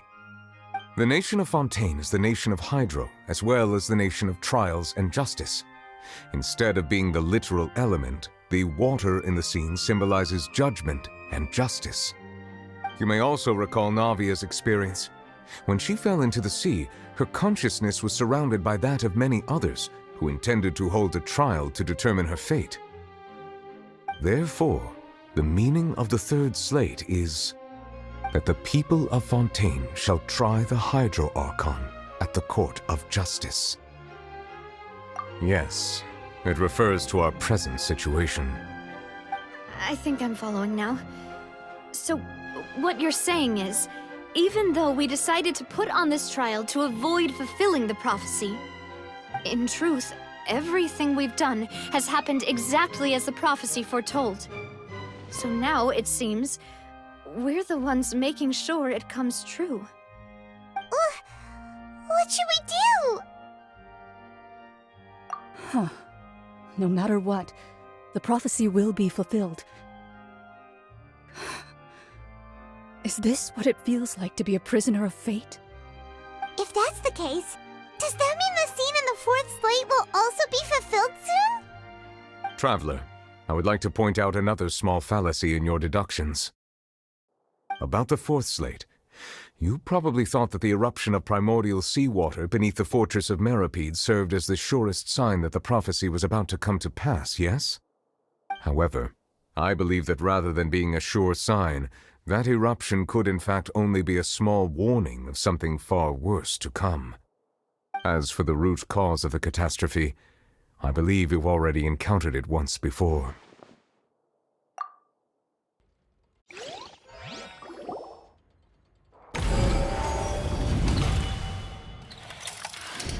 This eruption was just a small warning of the things to come. We must find the root cause of the disaster.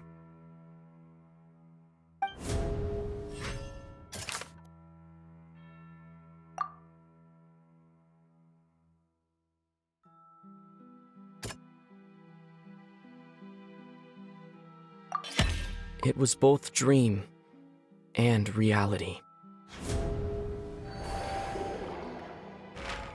If we're talking about a true culprit, that could only be that thing inside the primordial sea, right? The truth, the original sin, the trial, and the root cause of the disaster.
That was way too close!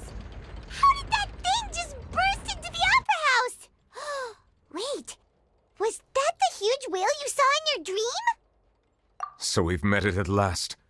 I understand very well why it has chosen to make an appearance here. That whale does not belong to Tevat.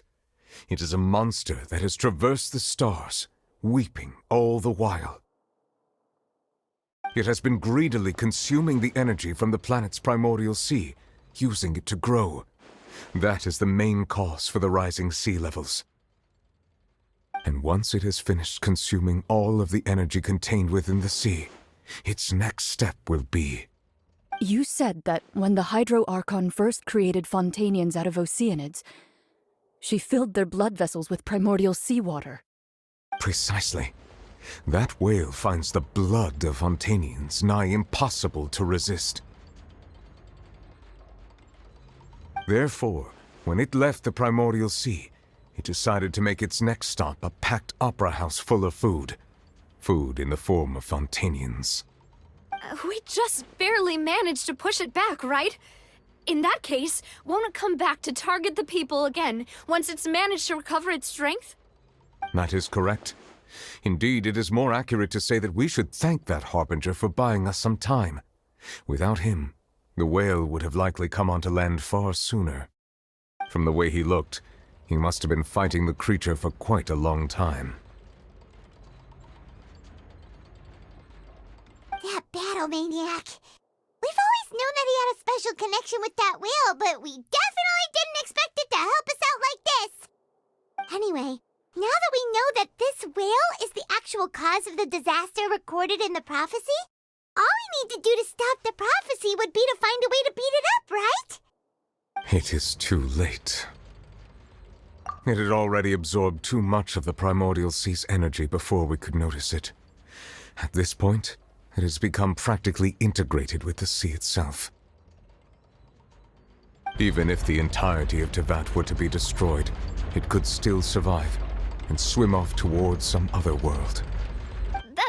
That's not something I will accept.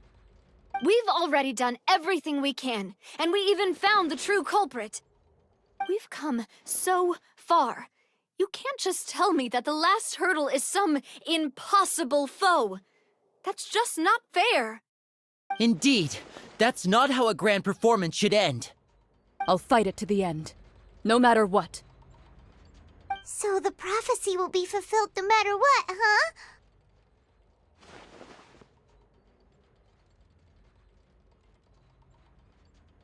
The prophecy. Yes, what has been prophesied will be fulfilled.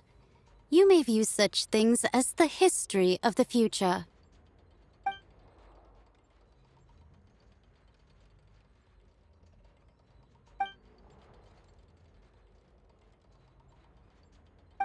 Just as prophecies are usually only the future as seen from the perspectives of the gods, could things be happening in hidden corners where the gods' gaze does not fall?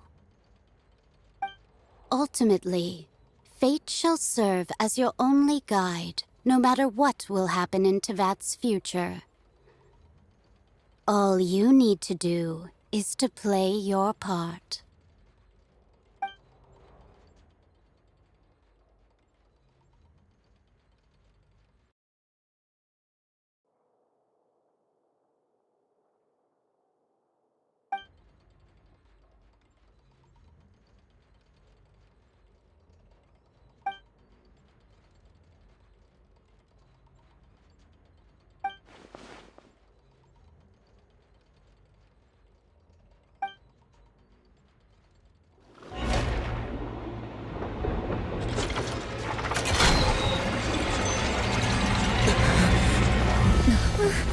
What's happening with the aura trees? I believe it is preparing to carry out the death sentence.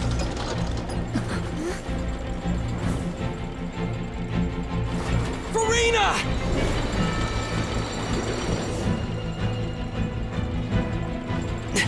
No, I still need answers.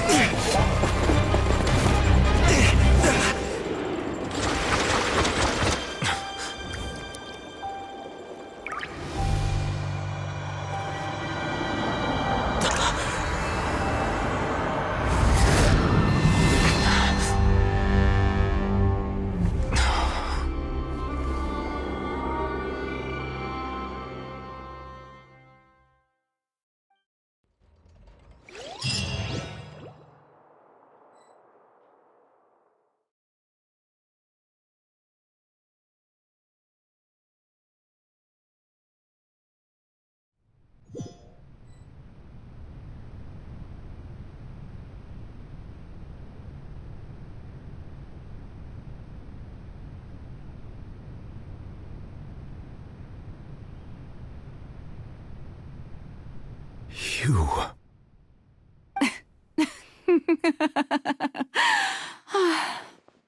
Sorry. That shocked expression on your face is just too amusing. I couldn't help myself. You are not Furina. Who are you? Ah, the sweet sound of bewilderment. Marvelous. A sure sign that my attempt to deceive everyone was a resounding success. But to answer your question, I am Focalor. You know, the god. Focalor? Why did you deceive us? Oh, that wasn't my goal, of course. Goodness, no. But I had to fool everyone else too, if I was to stand any chance of deceiving the heavenly principles. Deceiving the heavenly principles. It's all because of that pernicious prophecy. Dreadful, wasn't it? Everyone doomed to dissolve. Fontaine condemned to be flooded. One was not amused. In fact, one was positively bemused when that problem was thrust upon me by my dearest predecessor. That's the former Hydro Archon Egeria, for the uninitiated. It hardly gets more disastrous than a preordained national catastrophe, now does it? She knew full well that the prophecy would surely come to pass. And as one of the seven, she also knew full well that one defies the heavenly principles at one's peril. So yes, as you have no doubt surmised, it was a rather impossible situation that I found myself in.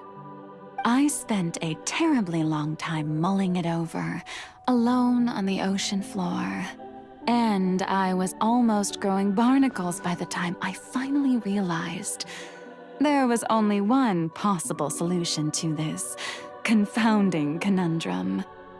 I had to outwit the heavenly principles, allow the prophecy to be fulfilled, ostensibly at least, while saving everyone at the same time. I'm a genius, I know. I can only assume that's why Egeria chose me as her successor. Although, looking back now, it was hardly the inheritance one dreams of. Between the task of saving the nation, the quotidian duties of the Hydro Archon, and not to mention the original sin of creating a new race of humans, I dare say she left me quite a colossal mess to clean up. But one can only play the hand one is dealt. I did not choose this, any more than I chose to be one of her Oceanid familiars. So you were also once one of the Oceanids, transformed into a human by Egeria's hand. Yes, I was. I always dreamed of becoming human. And I still do, even now. In my eyes, to be human is to be part of the greatest opera ever known. After becoming a god, I separated my divinity from my body and spirit, leaving behind only a self that was as naive and bewildered as my past self on her first day as a human being.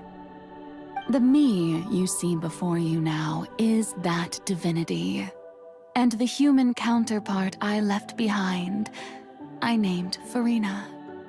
She could feel joy, sorrow, and everything in between. She could be as vain and conceited, or as meek and vulnerable as she wished. Her strengths were of a kind only a human could possess, as were her shortcomings. But in my eyes, Furina's humanity was what made her perfect. She was perfectly human in every way. The person I always wanted to be. Anyway, so then I cursed her. All part of the plan, of course. The plan to deceive the heavenly principles. Do you still remember the final scene of the prophecy? The Hydro Archon alone, weeping on her throne. In order that the prophecy might appear fulfilled, I invited Furina to be an actress, to play the part of the Hydro Archon in the prophecy. Under the curse I placed on her, so long as I, Focalor's divinity, continued to exist, she could not die. But nor was she free to live her life in the pursuit of happiness. Instead, she was forced to take the stage in the opera house, to embrace the role of leading lady, to forever play the part of the god from the prophecy, all to create a deceitful appearance of that prophecy coming to pass. I suppose now you probably understand why your court is called the Opera Epiclese. But Furina is only human, isn't she? Even though she has had a long life, her mind is no stronger than that of any other ordinary human being. I cannot begin to fathom what she has had to endure. It must have been torture for her. It has indeed. And although she is, in a sense, me in human form, I most definitely owe her an apology for it. It's been 500 years, and all along, she's been playing her part in the most unimaginably long, unbearably lonely, and agonizingly painful opera of all time.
Oh, who permitted you to come onto the stage?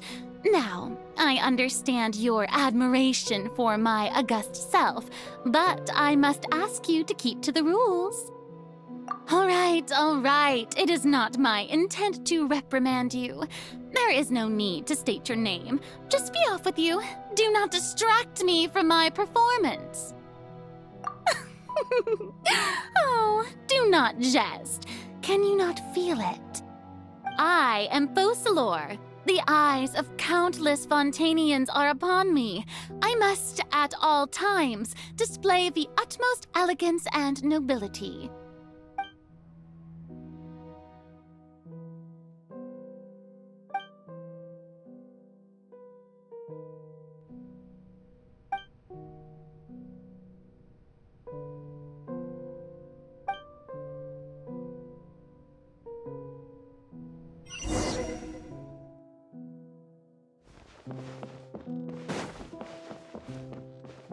Dear audience, the performance is experiencing a technical difficulty, but worry not. The guards shall resolve it soon enough.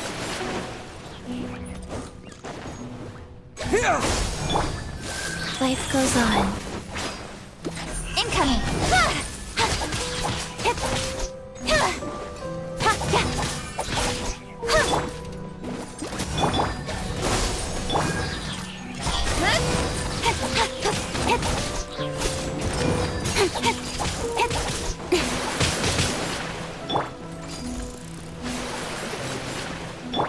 Race you, nice and spiced. Propagate! Don't blink!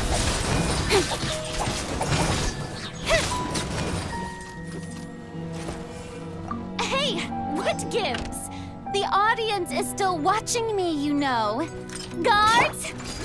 Wait, where are the guards? Guards!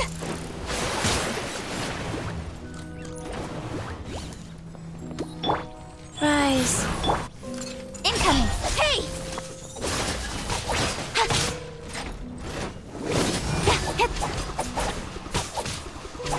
Speed of light! Nice and spicy. Incoming!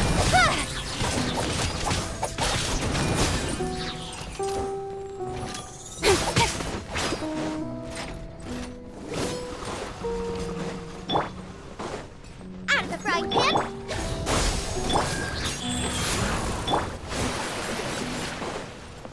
Don't blink!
Furina.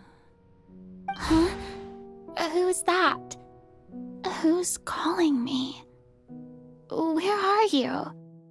Be not nervous. Be not afraid. I am before you. Wait a moment. You're near me? How can this be?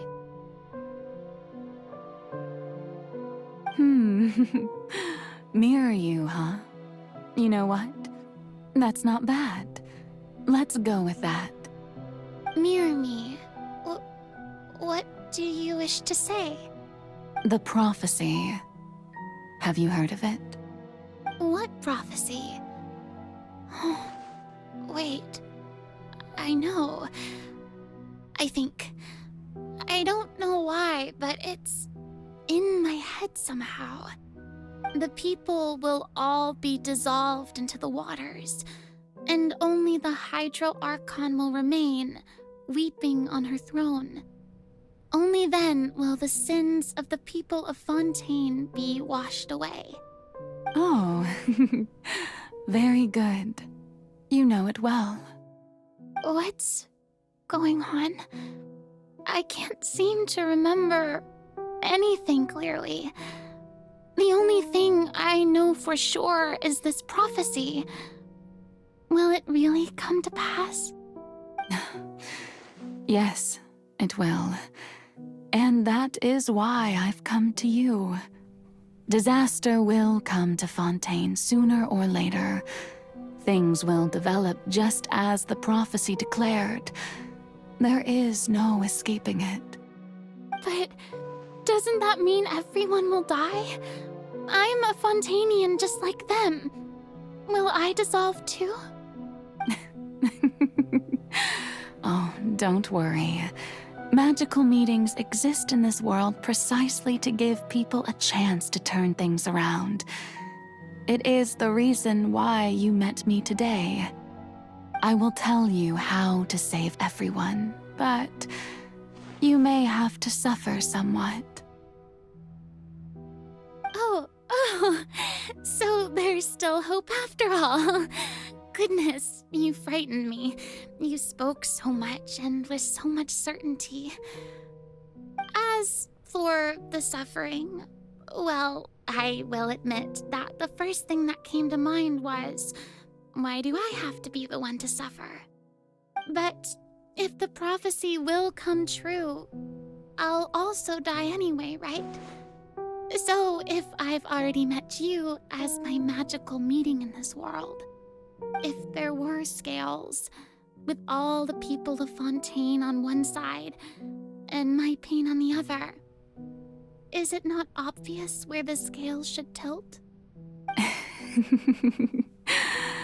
You truly are the perfect human, my ideal.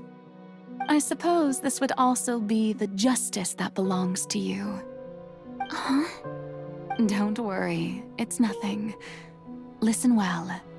Fontaine has just lost its Hydro Archon. I need you to play a role, that of the new Archon. Play as a god? That's right. You must begin a never-ending masquerade. You must never let anyone suspect your identity. If you can keep it up, then I shall have my way of defying this prophecy. But should your identity be revealed, then all hope will be lost. But How will I do this? A human assuming the role of a god without being exposed. Don't worry.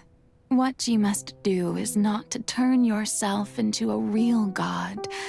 You simply need to play the role of a god as humans imagine them to be.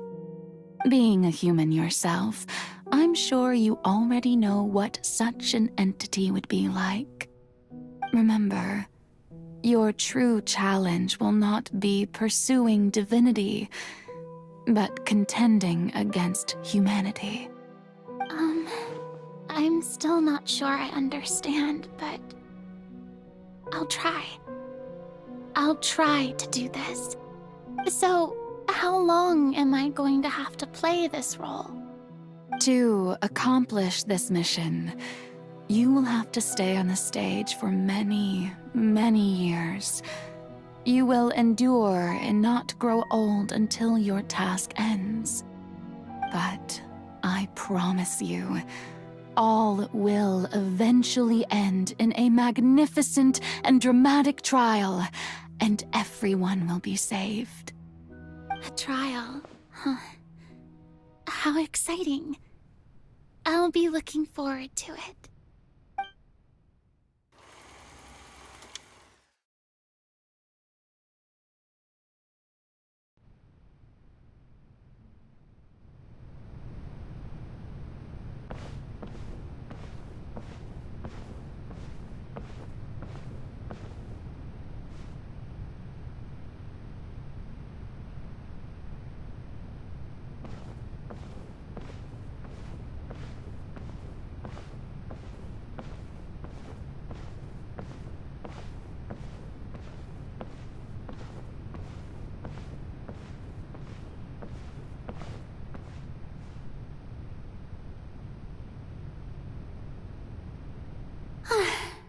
The Maison Cardinalise has announced my accession, but this is my first time facing the people.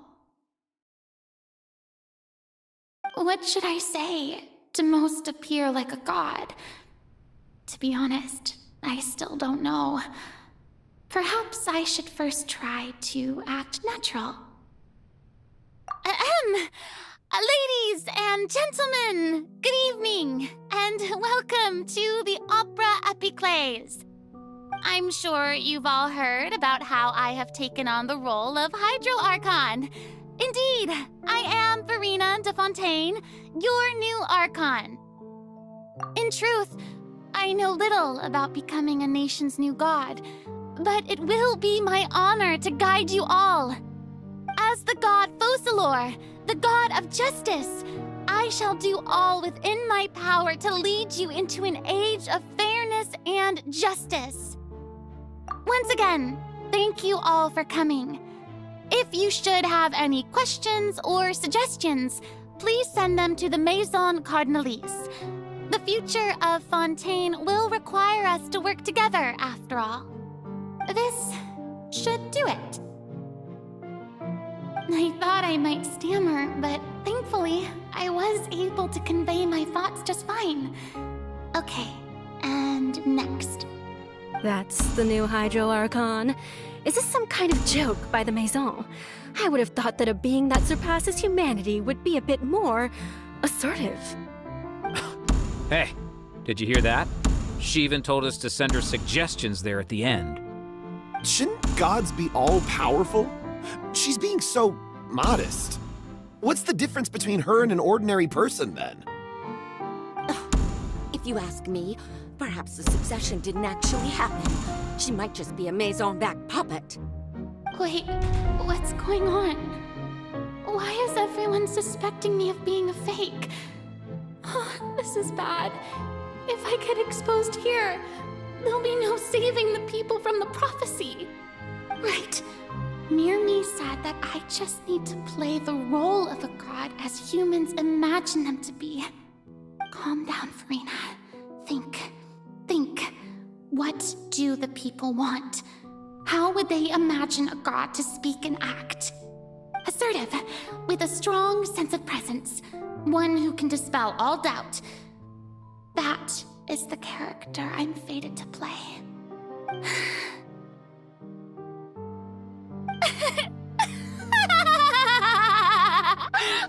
Oh, very good, my people. Only ones such as you are deserving of my rule.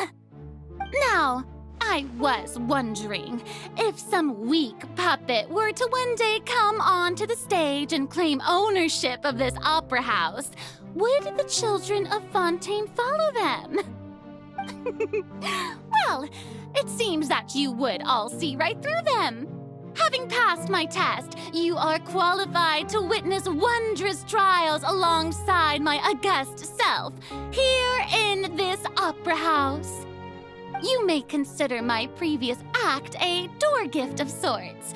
I thought it was a debut that suited the atmosphere. Now then, let us be reintroduced. Ah, so that was just a performance. How could I have forgotten that we were inside an opera house? Her personality. It's quite shocking, to be honest, but I suppose it's a better look than before. Such a fascinating and bold deity. How wonderful! Our future may yet be bright after all. It seems I've turned them around. Best follow this flow and restart my accession speech. My dear people, whether you acknowledge me or not, whether you trust me or nay, I say to you, keep faith in your ardor for justice. We have heard it said that this nation's sins can no longer be washed away. Well, I say that justice is most fragrant when it blooms amid sin. No, this won't work. They'll suspect me again. I must play the role that they want me to play. The scales of justice should not weigh heavy in the hands of its god. On one side, it must carry fairness and justice. And on the other, praise and applause. May law be the prayer on our lips. May judgment be our worship. Let us light the fires and drink to the future of Fontaine! There is no trouble in this world that justice cannot solve. All that is needed is for you, my people, to believe in it, heart and soul. So long as I, the Archon Focalor, stand within the Opera Epiclese, so long as I stand before the oratrice, I shall even judge the gods of this world!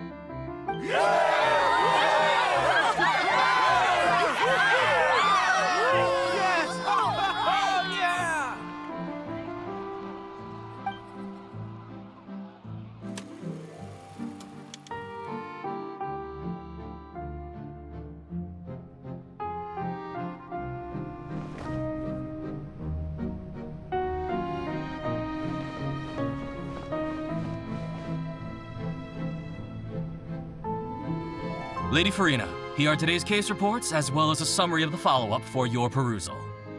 Come now, was I not just at the Opera House in person? Leave these kinds of things to Neuvillette. Besides, none of these trials were the one that I'm looking forward to the most. If I may be so impertinent, what kind of trial are you truly looking forward to? A magnificent, dramatic, and wondrous trial. A trial to end all things. How could you hope to understand? That's true. I fear I lack the ability to grasp your divine thought, Lady Archon. No need for fright, and do not take what I said before too seriously. Go now, do your duties. The trial I await. It will come one day.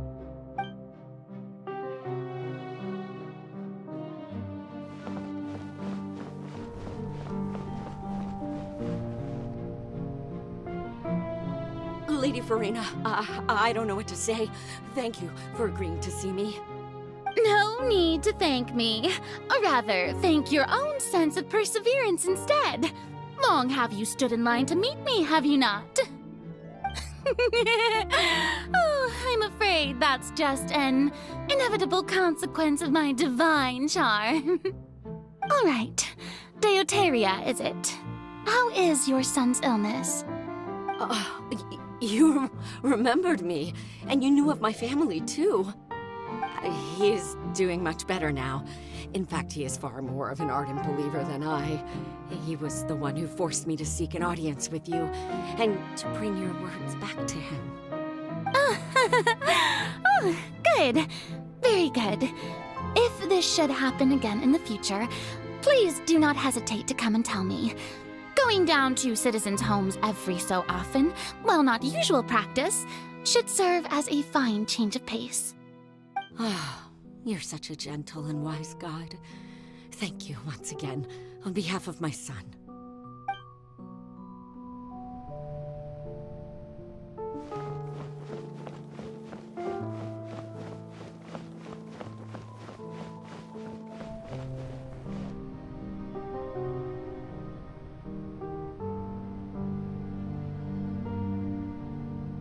Lady Furina, here are the latest hydrological reports.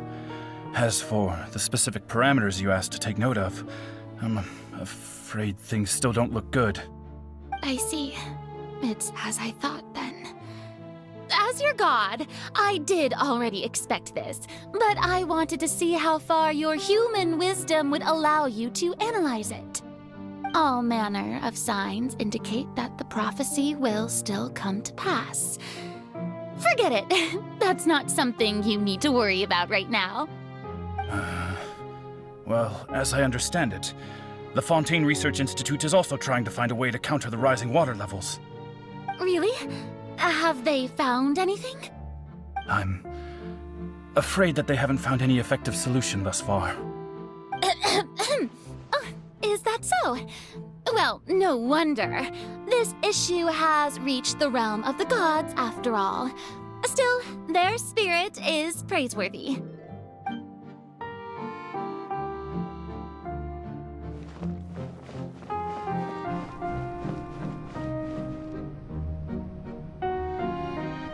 The day is finally over. I haven't had a moment to breathe this whole time. But it's good to see that everything's getting on track. There are no longer any voices of suspicion. Maybe this is fine. I just need to keep going, and everyone will be saved.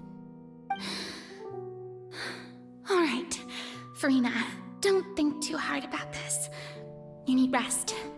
Tomorrow's a new day.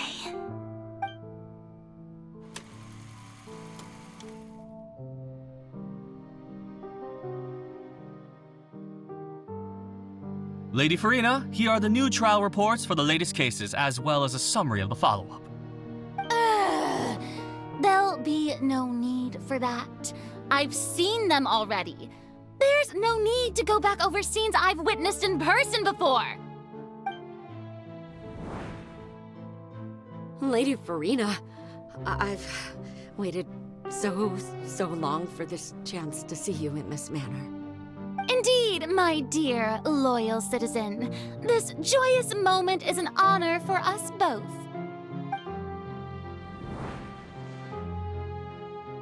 Lady Furina, we're detecting significant hydrological anomalies near Poisson. Understood. Keep monitoring. Keep me informed should anything come up at the Institute.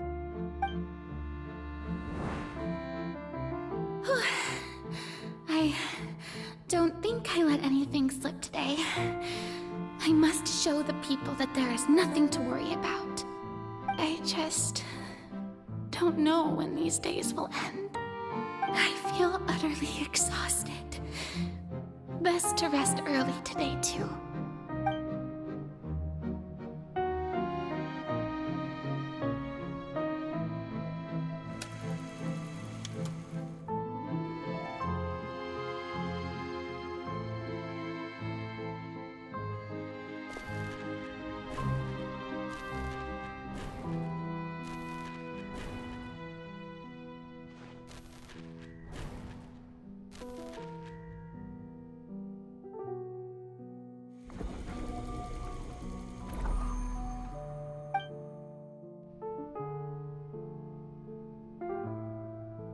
Lady Furina, it's like a dream being able to speak with you up close like this. I've heard that the first member of our family who was honored to receive an audience with you was Madame Deoteria, almost 20 generations ago. And what a fine family yours is indeed. It brings me great joy to meet such a faithful believer, a descendant of a line most ardent. Surely you exaggerate, Lady Furina. My lady? What is it, good citizen? Are you crying?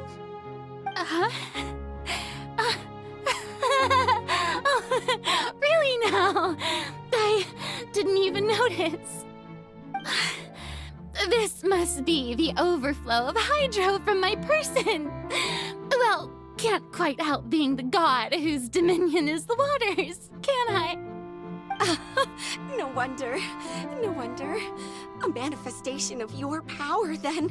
Oh, Aarchon, I am honored to have witnessed it. Honored indeed.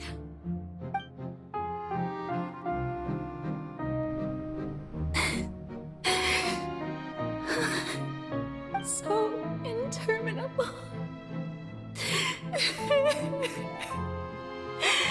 So lonely. Just how much longer? Hundreds of years must have passed by now. Perhaps the show must go on for hundreds more.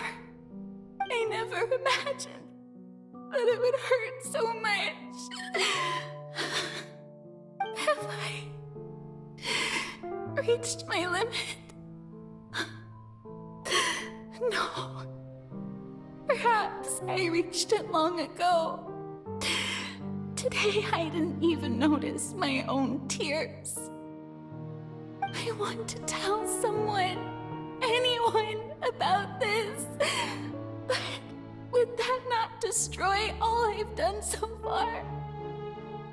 I've conducted so many investigations across the centuries, but there's not even a sliver of hope that we might break the prophecy.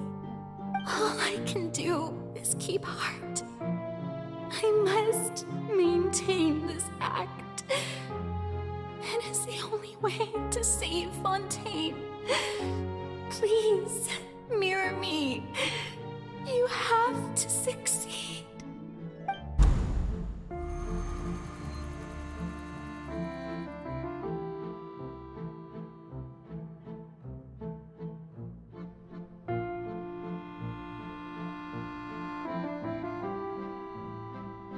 Furina, you don't have to shoulder this burden alone. Although I don't know what you might be keeping from everyone, your people are more than willing to share your burden with you.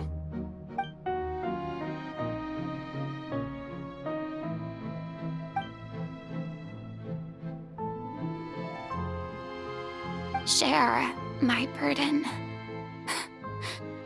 That's impossible. It was fated right from the start that this would be my duty alone. But even if your burden doesn't need to be shared, you can still choose to confide in someone. Just share it with me.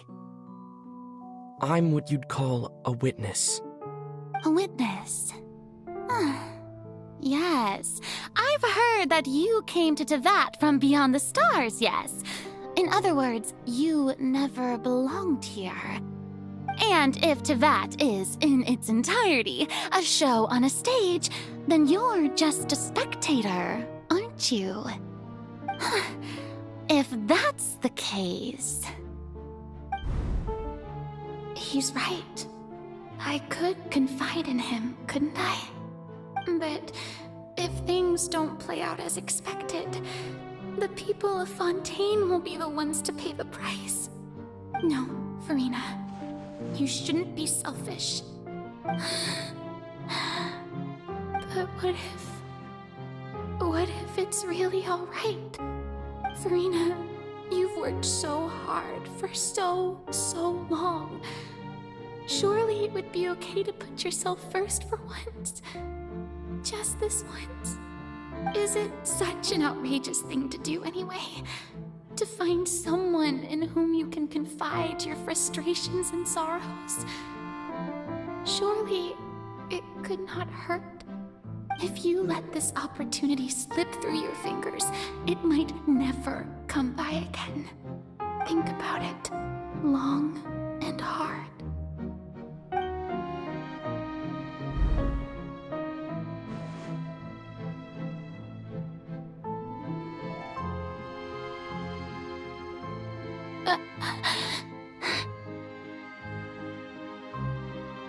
No, I have nothing to say. I am Furina, the Archon of Fontaine. Everything will surely get better. All you need to do, dear spectator, is to witness my performance until the curtains fall.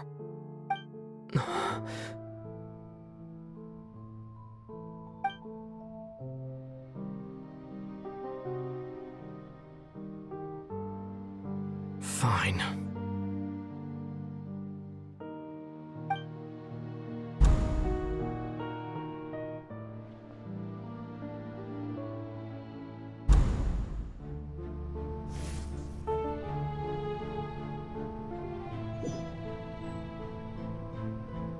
So even Furina doesn't know the truth?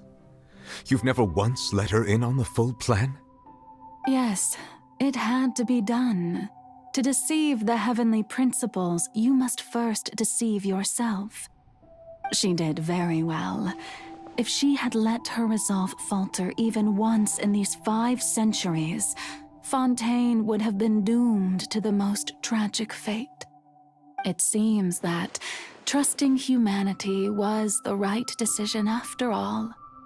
I believe that I understand how your deception works, but that is only half the truth, is it not?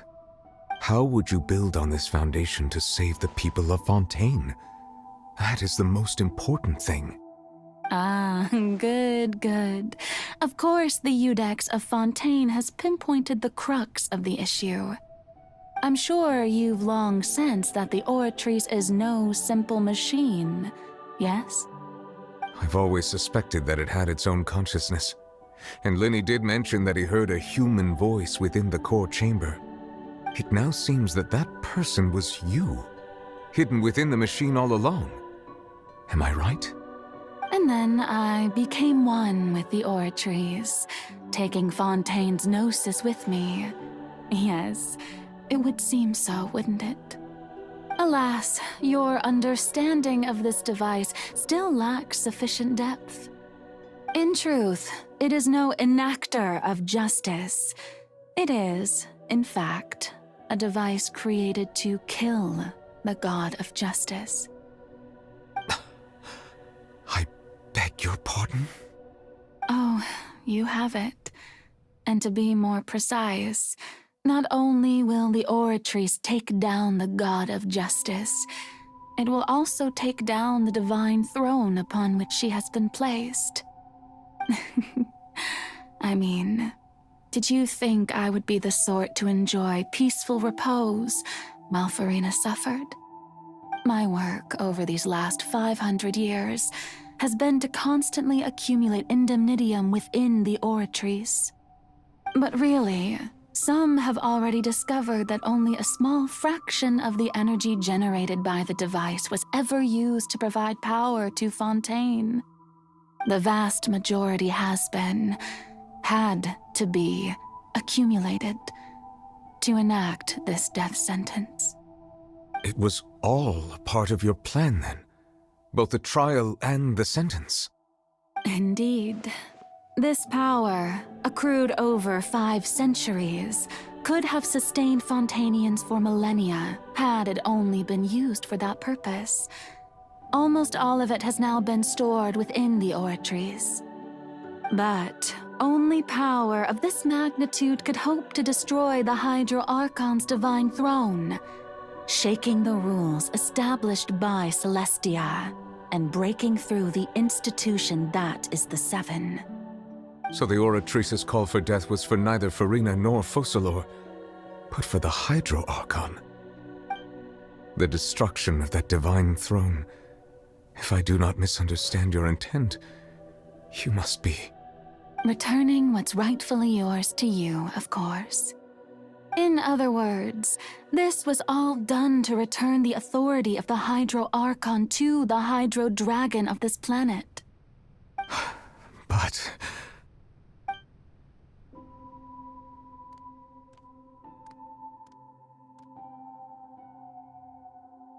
Oh, what? Getting sad again, are we? The authority of the ancient dragons shall soon be yours once more, O Hydro Dragon Sovereign. And this is the face you make. all you've done throughout the years is just so you can sacrifice yourself at the very end. I've never quite seen it that way, you know. Even now, I'm quite pleased at how well my deception worked.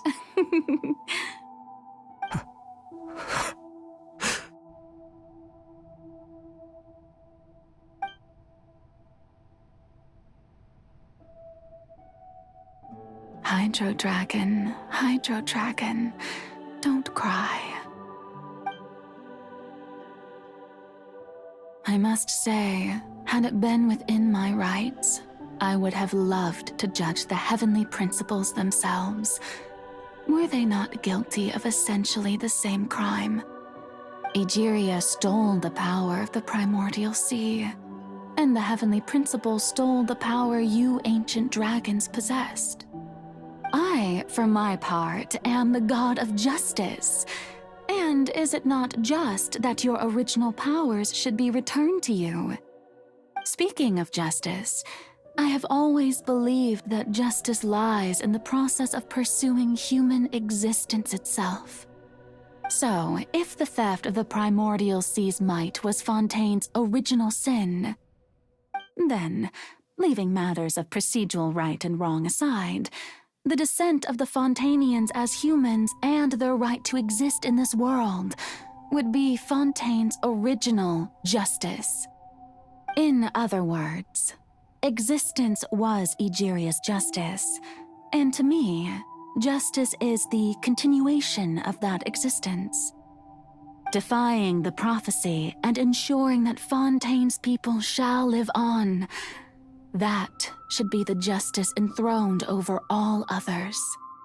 At this point, we, whether it be myself or all other Fontainians, have shouldered the burden of this sin for far too long.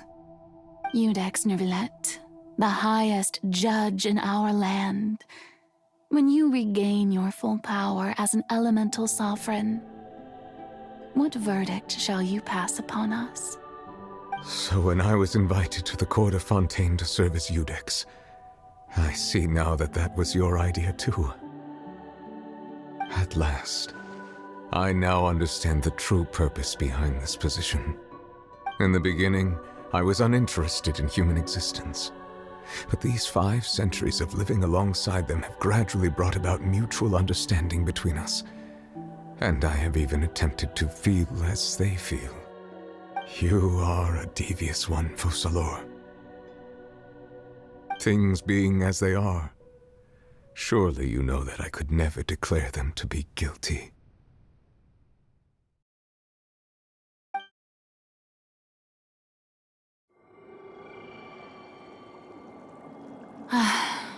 The hour of my execution is almost here. For the sinner, the curtain call has come. I know I may not sound it, but faced with death, I find myself a little afraid. Perhaps this is one thing both gods and humans have in common.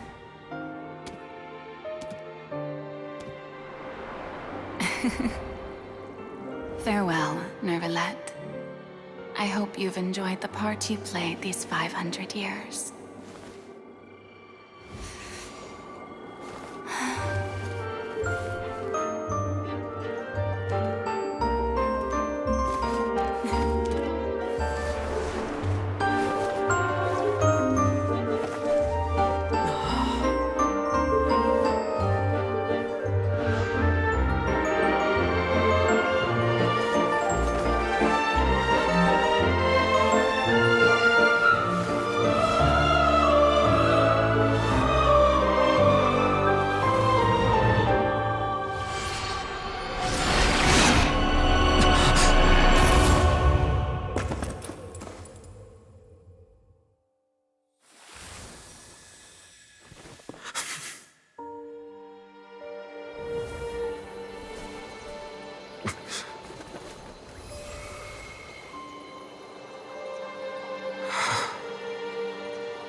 Codex Neuvillette, hereby declare, people of Fontaine, your sins are forgiven.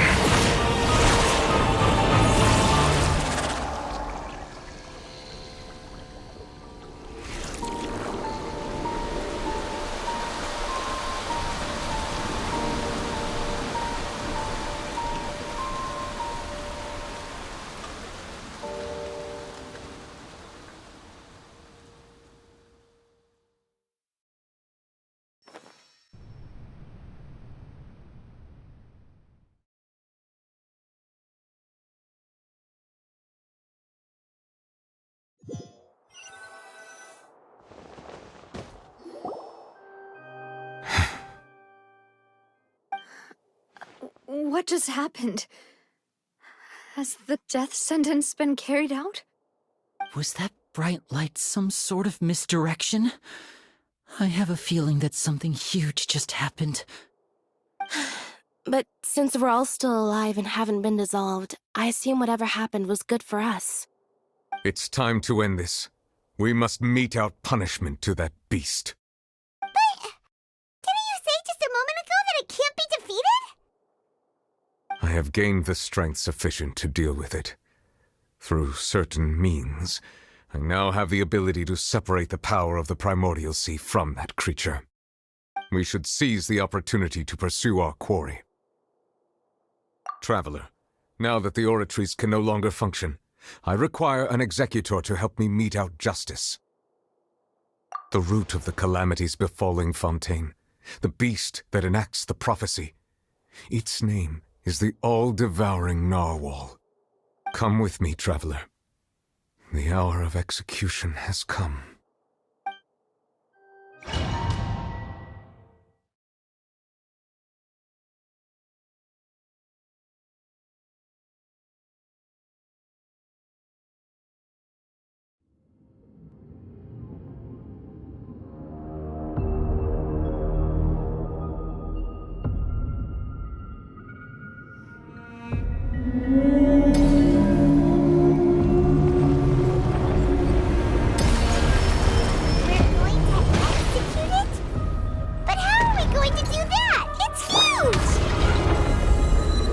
Done my best to separate the power of the sea from the wind.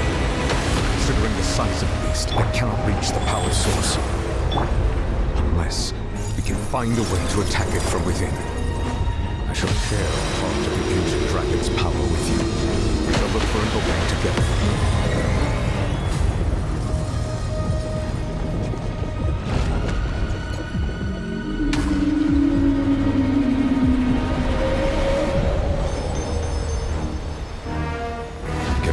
Sorrow turning into hostility. Scatter! Luba, get them!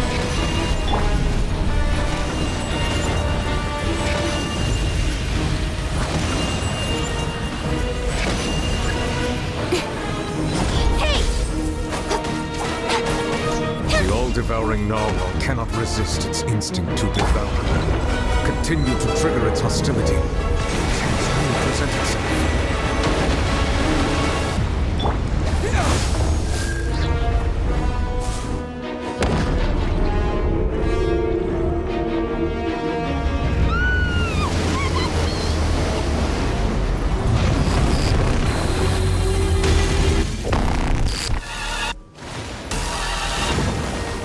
Why is there a hole-looking thingy over there? It looks really scary.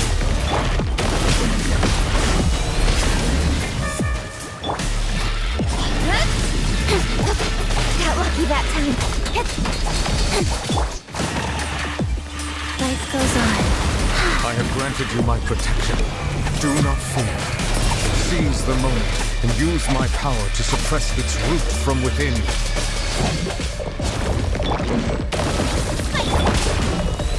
Propagate!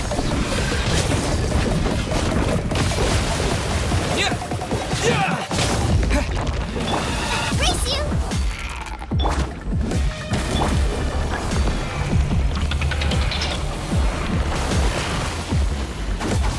Race you!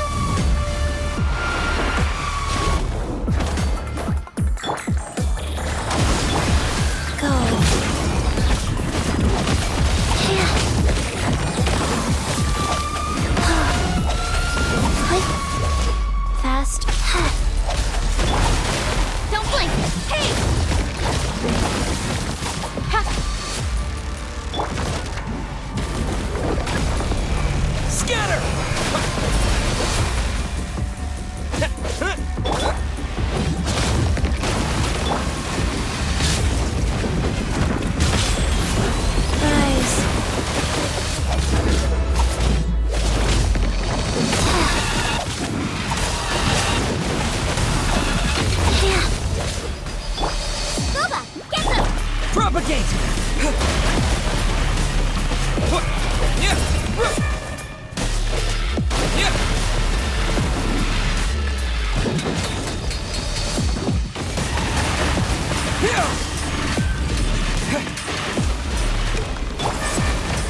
and spicy. Go.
Thanks for helping with the cleanup. It should have been my job, but... oh well. It was just supposed to be a short private training session for me. I didn't think that my disciple and my master's pet would start brawling in the meantime. Well, actually, I had a feeling that it would happen at some point, but they bumped into one another earlier than I thought. What a blunder. I suppose I'll have to swing my sword 3 million times as penance. That power. Who are you exactly? Hyman has an idea. From what she said earlier, she must be Child's master. Skirk, right? It's just that he gave us the impression that she was the less talkative person. I simply did not have anything to say to the weak. But you, on the other hand, managed to defeat the all-devouring narwhal without using power from beyond this world. So you may speak to me as equals. I have to agree. It's a strange use of a planet's primordial waters just to raise an all-devouring narwhal. That kind of power is wasted on it. It's not cooperative. It eats too much. And I have more important things to do with my time than pet sitting. The only thing that creature has going for it is its looks. All in all, it fails as a pet. Miss Skirk? I think you might have missed the point. The point being?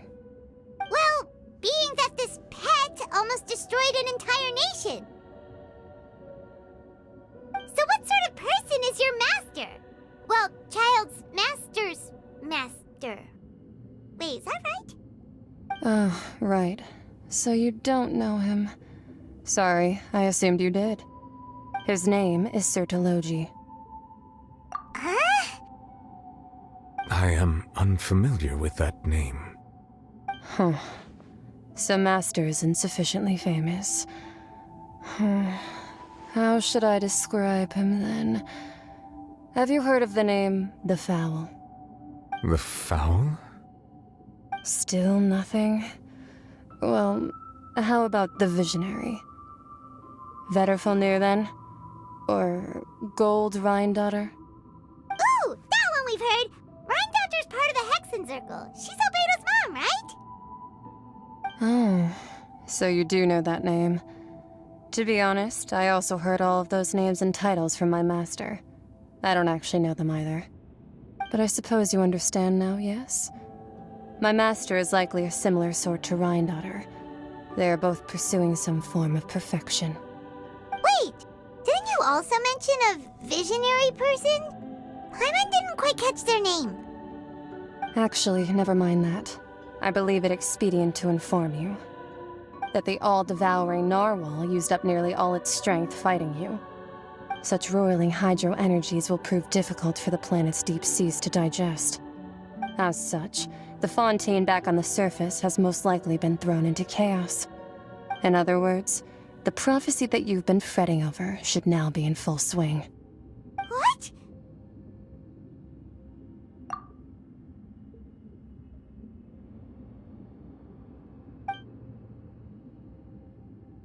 Not to worry. Focalor has already managed to deceive the heavenly principles.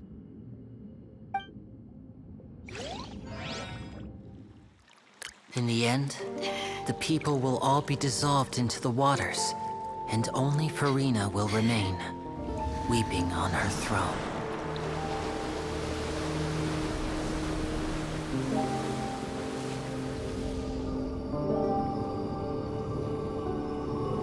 Only then will the sins of the people of Fontaine be washed away.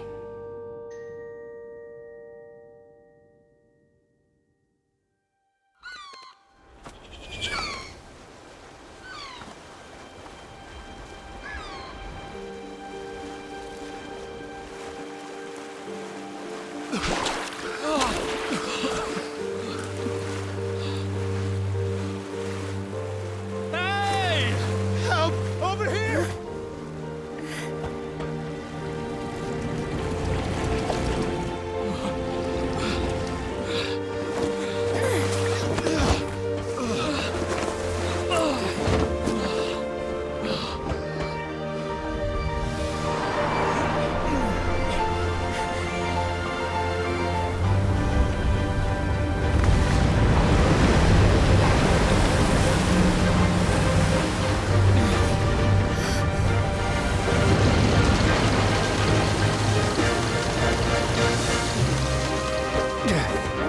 All hands, initiate emergency rescue!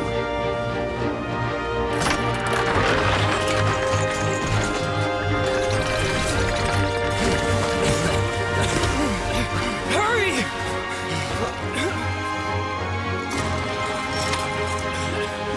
Hey, lend a hand!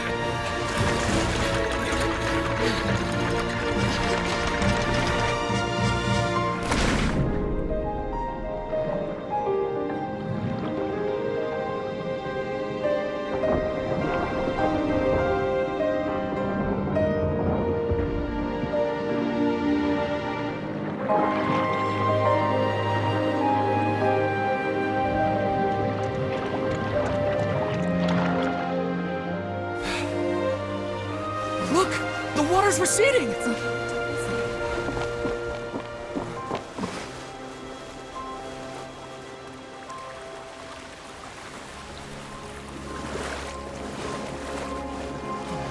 It's a miracle! Water's receding. We didn't dissolve.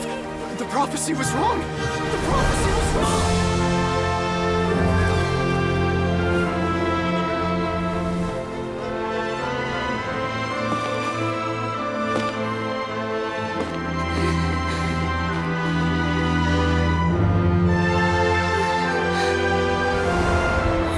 Are you alright? Yeah. We're saved. The prophecy was wrong.